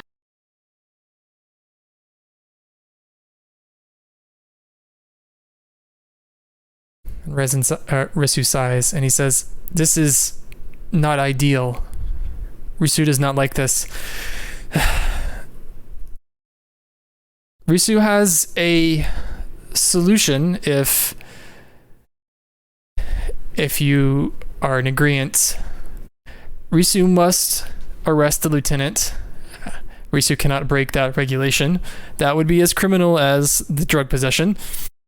Risu will arrest the lieutenant And based on the lieutenant's cooperation, he will allow the lieutenant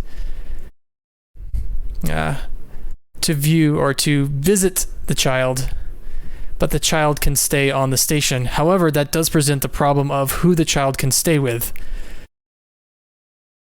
There are no facilities on the station to deal with orphan children. That's true. Well,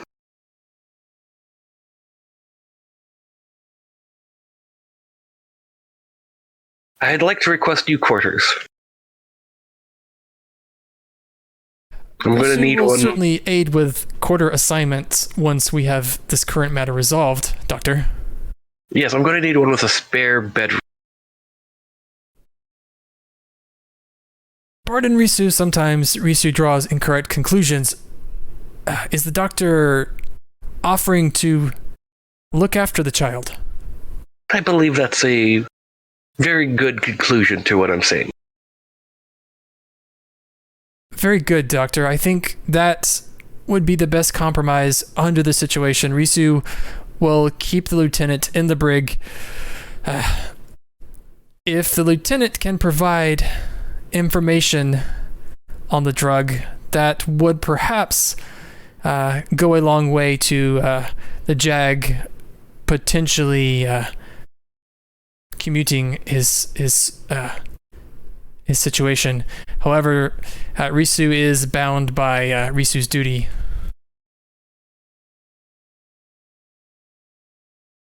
Understood. I believe and hope that this is able to be solved and a family is able to rejoin or at least stay together as much as possible. Risu also hopes for that. So, shall you go collect the father now and explain what's happening? I think we should give him at least a few moments with his daughter, even if she is unconscious. But she is going to be safe. He nods, and you could tell he was planning to go arrest the lieutenant right away, but when you made the mention of like letting him visit her before he took him away, he kind of looks up and yes, Doctor, that is, Risu likes that idea. That is a very wise decision, and definitely better for the child to understand perhaps in her way what is happening. Very well then, let me show you the way. Yeah, he'll head up to the office and meet up with everyone. Except for Dial. Dial, who's still dealing with the Klingons. Yes, I get to deal with the rowdy Klingons. Dial, I think at this point the Klingons are pretty much done, and you walk out of the room, and you notice everyone congregated at the trauma station, and seated at the nursing station across from the room where you were treating is the other member of the Ward 7 staff, which I haven't really talked much about. Her name is Zila. She's a Denobulan female with a very wide smile, and she has blonde hair, the typical Denobulan look where it's like, where it's not like the wide grin that they can do when they're distorting their face, but it's close. And she looks up as you come out of the room, and she says, "Oh, hello, Doctor. Come over. Hello, what can I do for you? Oh, tell me, how did it go there with the Klingons?" I got to pull a dagger out of a guy's leg. Oh, did you keep it?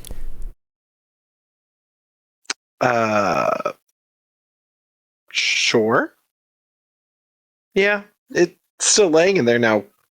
I'm hoping they don't take it. I didn't necessarily think about taking it from them. And she says, "Oh, did you hear what's going on in the trauma center?" I heard commotion, but I was more focused on my patients at the current moment. And she kind of rolls her chair closer to you, and you can tell that this is gossip. Gossip's probably the highlight of Zila's day. And she says, "Well, what I heard, Doctor, is this little girl. She is a Bajoran, and her daddy works in the cargo center. Apparently, he's using an illegal narcotic, and she got a hold of it and almost killed her." Well, that unfortunately happens more than what we care to think in modern society. Well, I think the little girl, and she looks at the monitor, and she looks fine. Her vitals look fine, but I don't know what they're going to do with her. Well, if it got reported, like I'm assuming it did, because we have doctors who do their job, and I would most likely report this too. That means she's in for a rough life.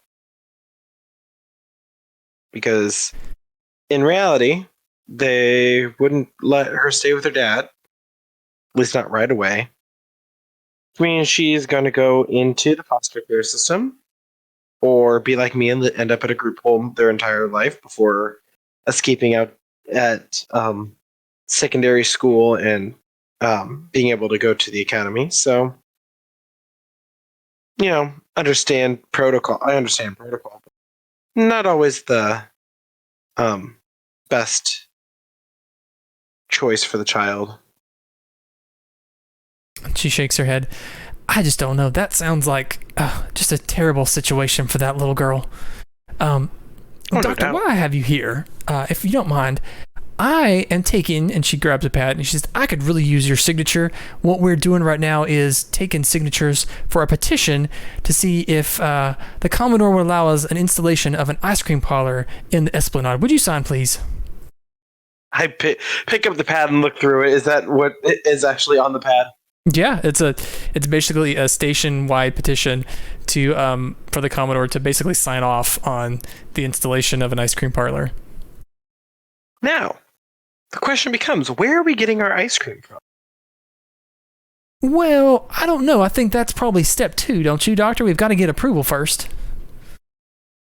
Yeah, but a lot of times, in order to get to approval, we need suppliers already on board, because we are kind of very remote. We could get the approval, but without a supplier, why would we get approved? Well, Doctor, I just hope you don't try to take away our ray of sunshine. I was looking forward to some ice cream.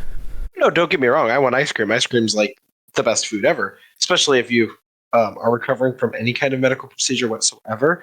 Ice cream is the best. But looking at it from a business standpoint and having slight business background, schooling, all that fun stuff, we are going to have some sort of supplier willing to come out this fall. Or a local supplier. So we need to do some research. I'll sign it because absolutely. But it's not exactly cut, dry, easy. Get a signature and ice cream parlor. And she says, well, just think of it this way. If there's an ice cream parlor, you could always have ice cream with Ensign Delphia. I hear that it wouldn't take too much convincing. Well, we'll see where that goes. I'm more worried about reporting for duty and making sure my job is done than any kind of romantic relationship at the moment. She smiles and taps her nose, and she says, well, your secret is safe with me, Doctor. In my mind, as I'm signing this pad, I'm going, I highly doubt that, but okay. I think you're savvy enough to know, too, that a person like Zila, everything you say is going into the gossip mill. There are no secrets with her at all. We've all worked with them. Yep. But yeah, I'll throw my signature on there because I like the idea of an ice cream parlor. I'm just thinking, we're in the middle of nowhere trying to get a supplier out here. Yikes. So I think we're going to transition now out of the medical theater to the part of the game that's called the post-op, which is all of you, what you do after this situation to wind down from your shift. And what we'll say is the conclusion with Vezin is that Risu does arrest him, but he does allow him a moment with his daughter, Mina, to say goodbye and everything. She's still not completely aware she's coming down off of this, or she's coming up off this drug, but her eyes are open and she seems to understand what he's saying, but her gaze is kind of cloudy. But Yeah, basically Mina is gonna go home with Boomy apparently because Risu, true to his word, arrests the lieutenant immediately. So I guess we'll start from the top. Kaluna, what would you do after your shift here? You've had kind of a hard day.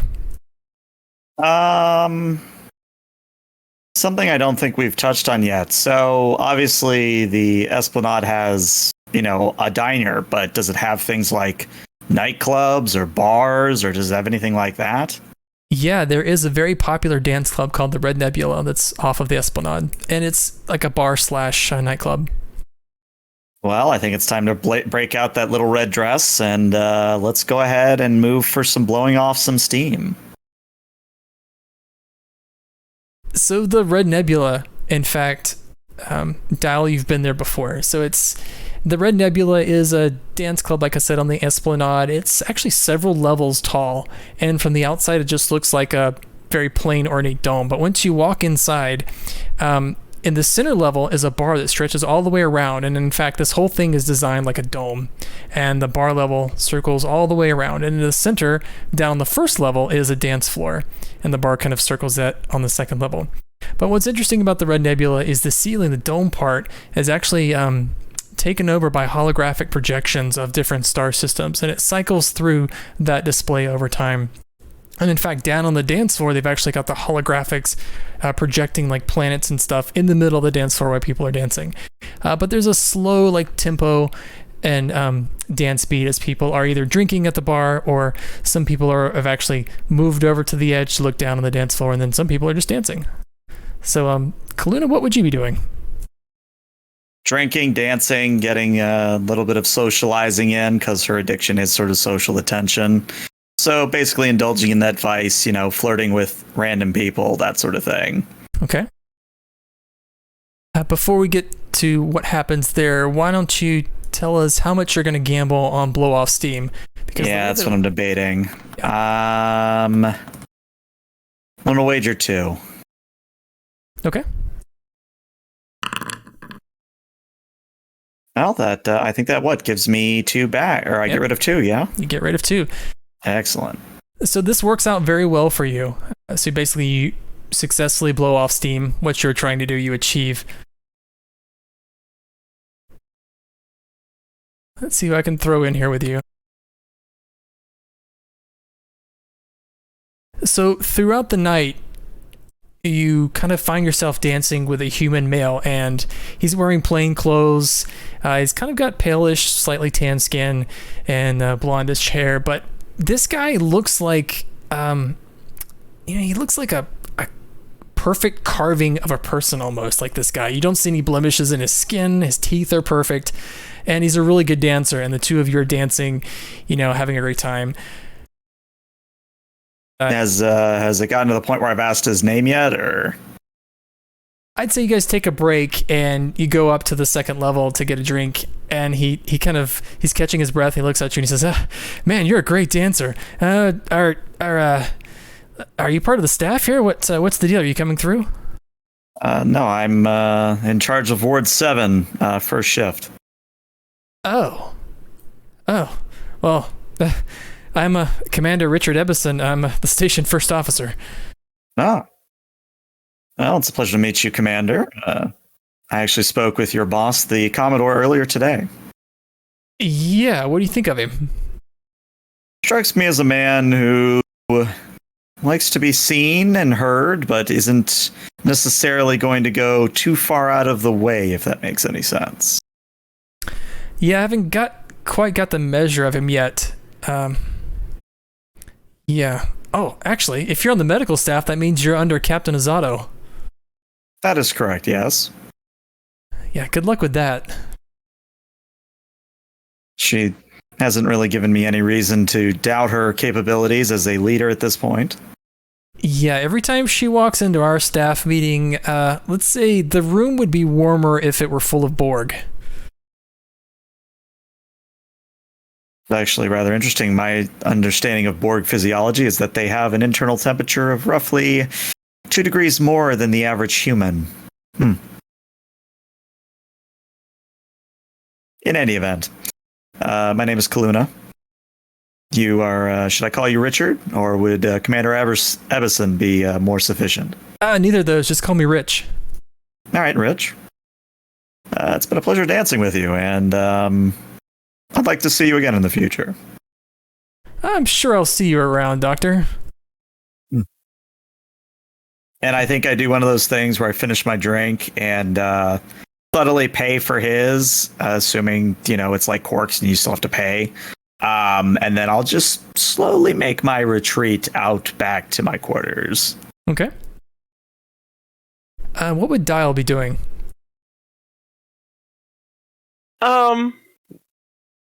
I'm thinking Dial's gonna blow off steam. Probably end up at the nebula as well.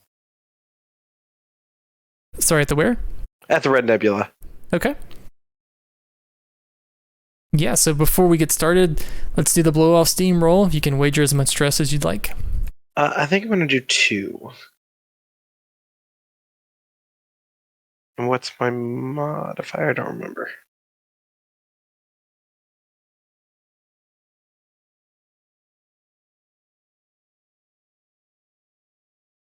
What do I put in for the modifier? I don't remember. I would be 2. Okay. Come on. Keyboard work. There you go.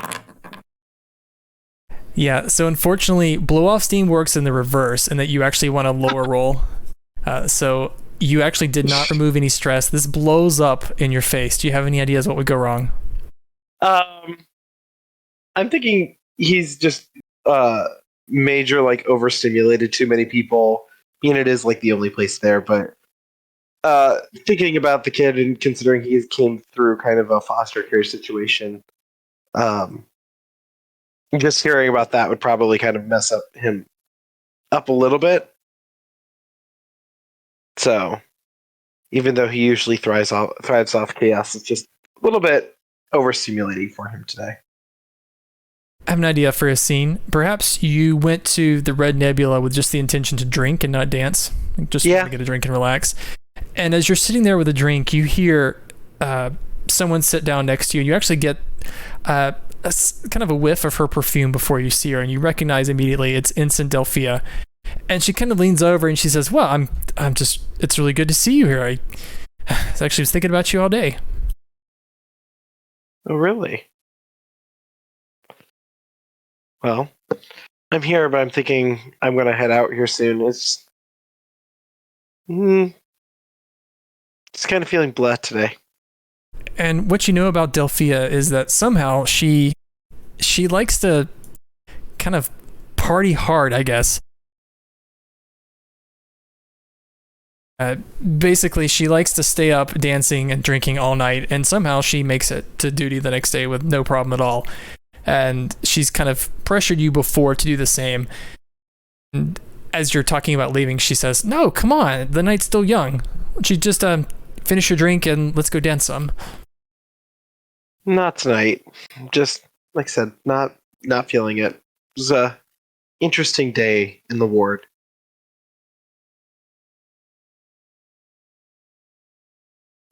Well, I think the best thing to do is just relieve stress. I mean, you've had a long day, I imagine. Yeah, but dancing's not typically what I do to relieve stress. I think I'm just going to go nice walk around the station. Maybe look at the various ships coming in. Yeah, head off to bed. Good night's sleep. Get started in the morning. I'm not a morning person, so I have to actually get up. And she kind of gives you a cold look, and she says, "Well, I'd hate to interfere with your long night of sleep." I'm glad you understand. I hope you have fun. She says, "Yeah, good night, Lieutenant." And she storms off. I'm just kind of like, okay. And move on. And I believe that just leaves us with Boomy. Now, Boomy, I don't think you had any stress this time. Nope. So no need to do the roll, but you said you also went to the Red Nebula, is that right?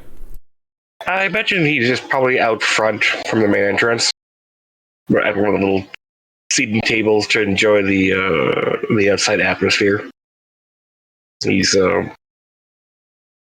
Just sitting down with a drink in hand. Yeah, it looks like it's just water or something. Just looking at it and rolling it around.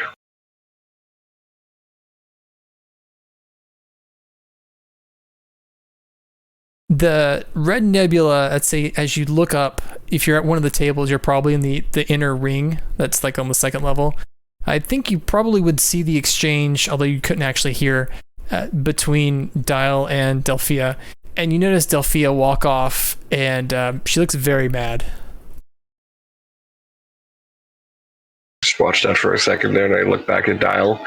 And I just raise my hand and try and catch his attention.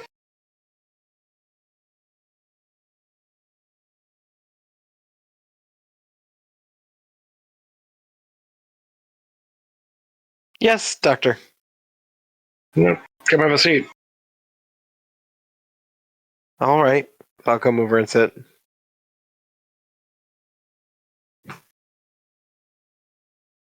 Do I happen to, by chance, see Kaluna as well? You see Kaluna at the bar, and there are several people around her, and apparently she's taking shots of something, and maybe other people don't understand the different effects of the Romulan system, and that she could actually drink a lot more than probably most species could. And let's say there's probably another human there and it's not Commander Ebison. This is someone else that was trying to keep up with her and is on the floor. But people around her are cheering her as she continues to drink. I'll try to wave at her too.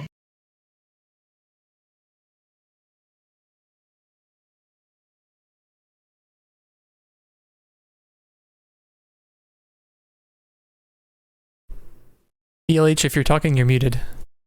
Yeah, I think I've been roboting for the past 5 minutes because I've only caught about a few snippets. I had to restart. What did I miss? Basically, I know we were still in the bar, but I didn't get quite what Boomy was walking up to me for. That's all right. Boomy was motioning you over to his table. Ah, okay. Sorry. Yeah, that was the bit I was missing.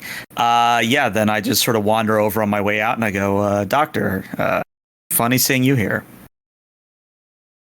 After today, I figured I'd have a night off instead of picking up both those shifts. Considering you took the child under your wing, I simply find it odd that you would be here at all. Well, she's still at the infirmary. We're still observing her for the next 2 days to ensure that everything's fine. And then once that's done, I should have my new quarters set up. Luckily, I packed light. Well, it's very selfless of you to take on such responsibility. However, I would simply caution against always capitulating to the sob stories that come through our door. He just smiles. Have a seat. I hesitate, but I do take the seat all the same.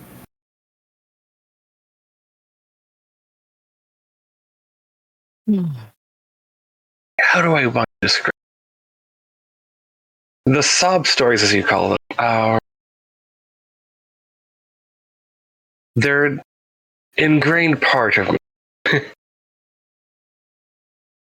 I assume you know the star date, the year 2374, specifically Beta Z. If I recall correctly, that is when Beta Z was overrun by the Dominion. Yes, I was en route in a civilian transport with my wife and my oldest son. We were heading to Betazoid for a symposium on telepathic communication. I wanted to go simply as a curiosity and to experience the different telepathic creatures that were going to be attending. Vulcan, Betazoid, of course, a few others. On the way there, we were instructed to redirect course and meet with I believe it's called an Olympic-class vessel. They were survivors of some of the orbital bombardment beamed off the planet. I see.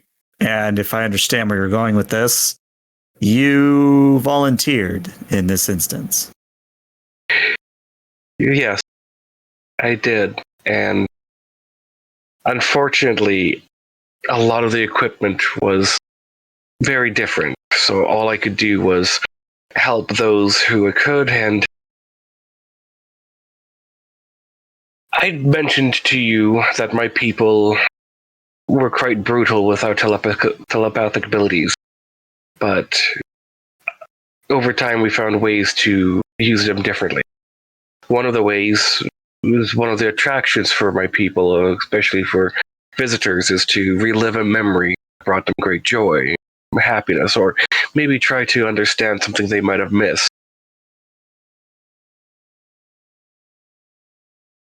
It's a novel form of treatment, however, I would simply raise the ethics of doing so. If you compare to what the humans call the Hippocratic Oath, yes, it is different, but the oath I took was to save everyone and provide compassion in any form possible, be it medical, spiritual, or in this case, mental. It was a form to help those that were dying pass peacefully, to help with their last moments. And did you know what I saw aboard that ship? I saw just civilians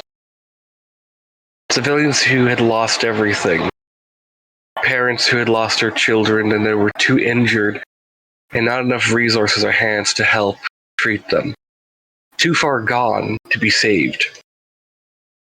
All we could do was just make them as comfortable as possible before they passed away. Not only did I see parents that had suffered the loss of a child, but I've also saw and helped children that lost their parents that we couldn't save either.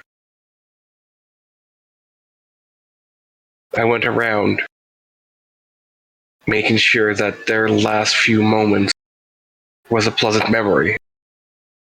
And it's not something that I can just walk up and do and then leave. I have to be present with them. I have to stay with them until they're gone. I don't know if you've ever experienced telepathy, communications, or just any experiences in general, but when someone passes and you're holding on to a memory, it's like walking through murky water and sand and mud, and you're being pulled down. And while I'm being pulled down, I'm doing everything I can to keep them in that memory.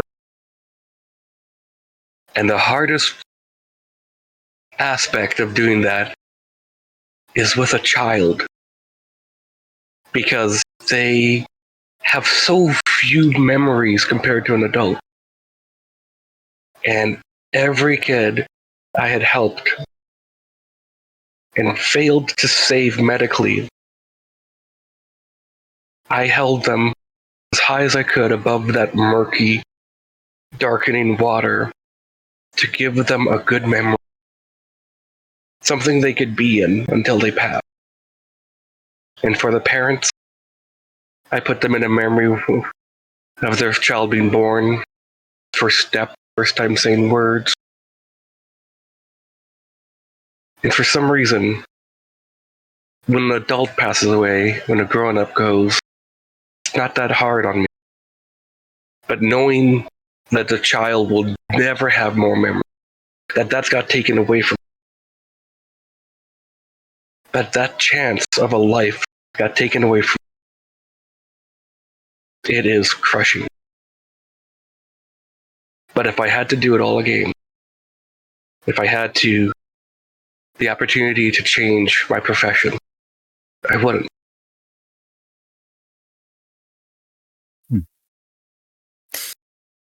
Well, I will simply say this much.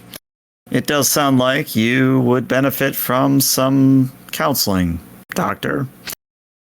Of course, I can comment on it as an acquaintance of yours, but if you are truly seeking resolution here, you must seek out counseling from someone who is not me. I believe it would be inappropriate for me to provide medical knowledge or medical advice, even though I am trained in this.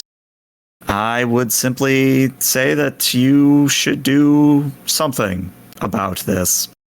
What I meant was not so much that you should disregard every sob story. What I meant was that if you keep picking up the children that come through our door, eventually you're going to run out of space, both mentally and physically, in order to care for them all. For a moment there, he just kind of looks at this drink and he just smiles. He's like, well, my wife always told me that love is limitless. Compassion is its only equal. I will take your advice to heart when I run out of one. I pray that it happens in such a way that does not ruin you like I've seen it ruin so many others. I think most people would have been broken by the Dominion War and what I had to do. If anything, compassion, empathy, and love is just as important in the medical field.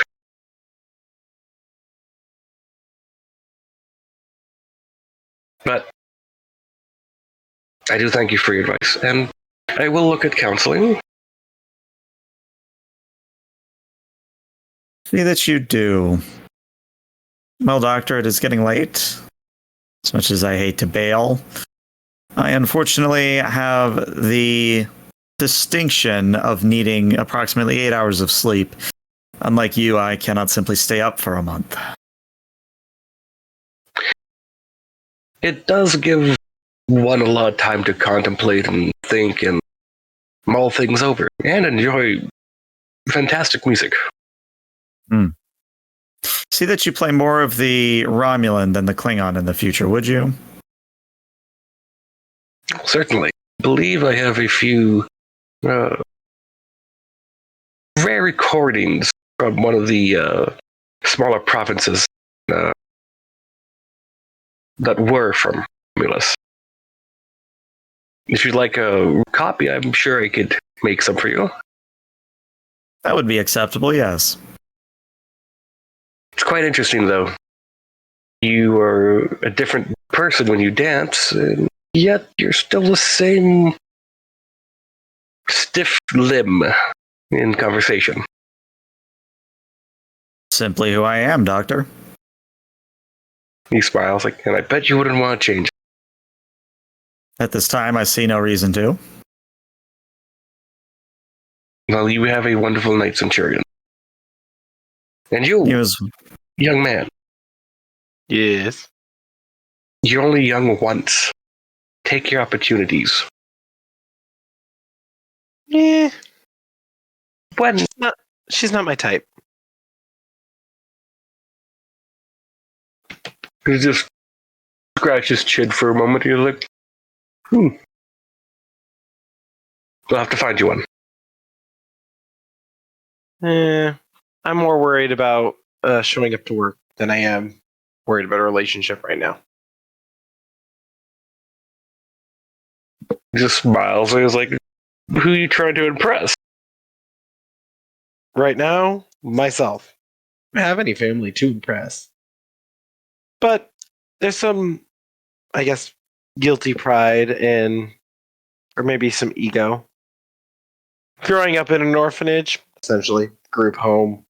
Parents died in the Dominion War when I was an infant, so you're always expected not to do well. At this point, I'm just trying to prove everyone wrong. And maybe it's not necessarily prove everyone wrong, it's prove myself right that I can do it. But I'm going to make sure I do it. Well, I'm only one here with a glass, so an imaginary toast with you, 2 other glasses. To define expectation. Here, here. Have a good night. You as well. And I think that's a great place to end the play portion of tonight. While everyone was talking, I tallied up, and you each have 3 perks. If you open the perks PDF, which is under the rules section, or the rules folder in the journal, you could either, with 3 perk points, you could buy a tangible benefit for the next time we play.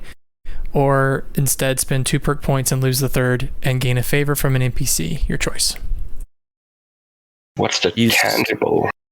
So the tangible benefit, you have to define a specific theater, so like medical, social, or personal, and it just basically gives you a +1 on all of your rolls for the next session, and then it goes away. And you have to describe like what that is. The example in the book says, it could be like an object or something, but it's just one time. I'm gonna pick personal. Yeah, I'll have to think about it. Yeah, you don't have to decide now. We can always decide next time. Also, building up favors is not a bad idea. Like Boomy has a favor that he also did not use yet. No, I'm picking personal, and it's going to be Vulcan earmuffs. Vulcan earmuffs, okay.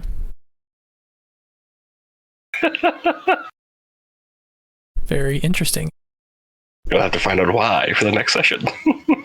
But Kaluna and Dial, you don't have to decide now.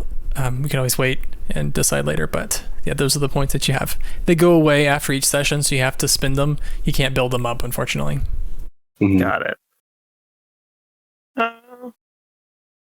Yeah, I'll have to think on it.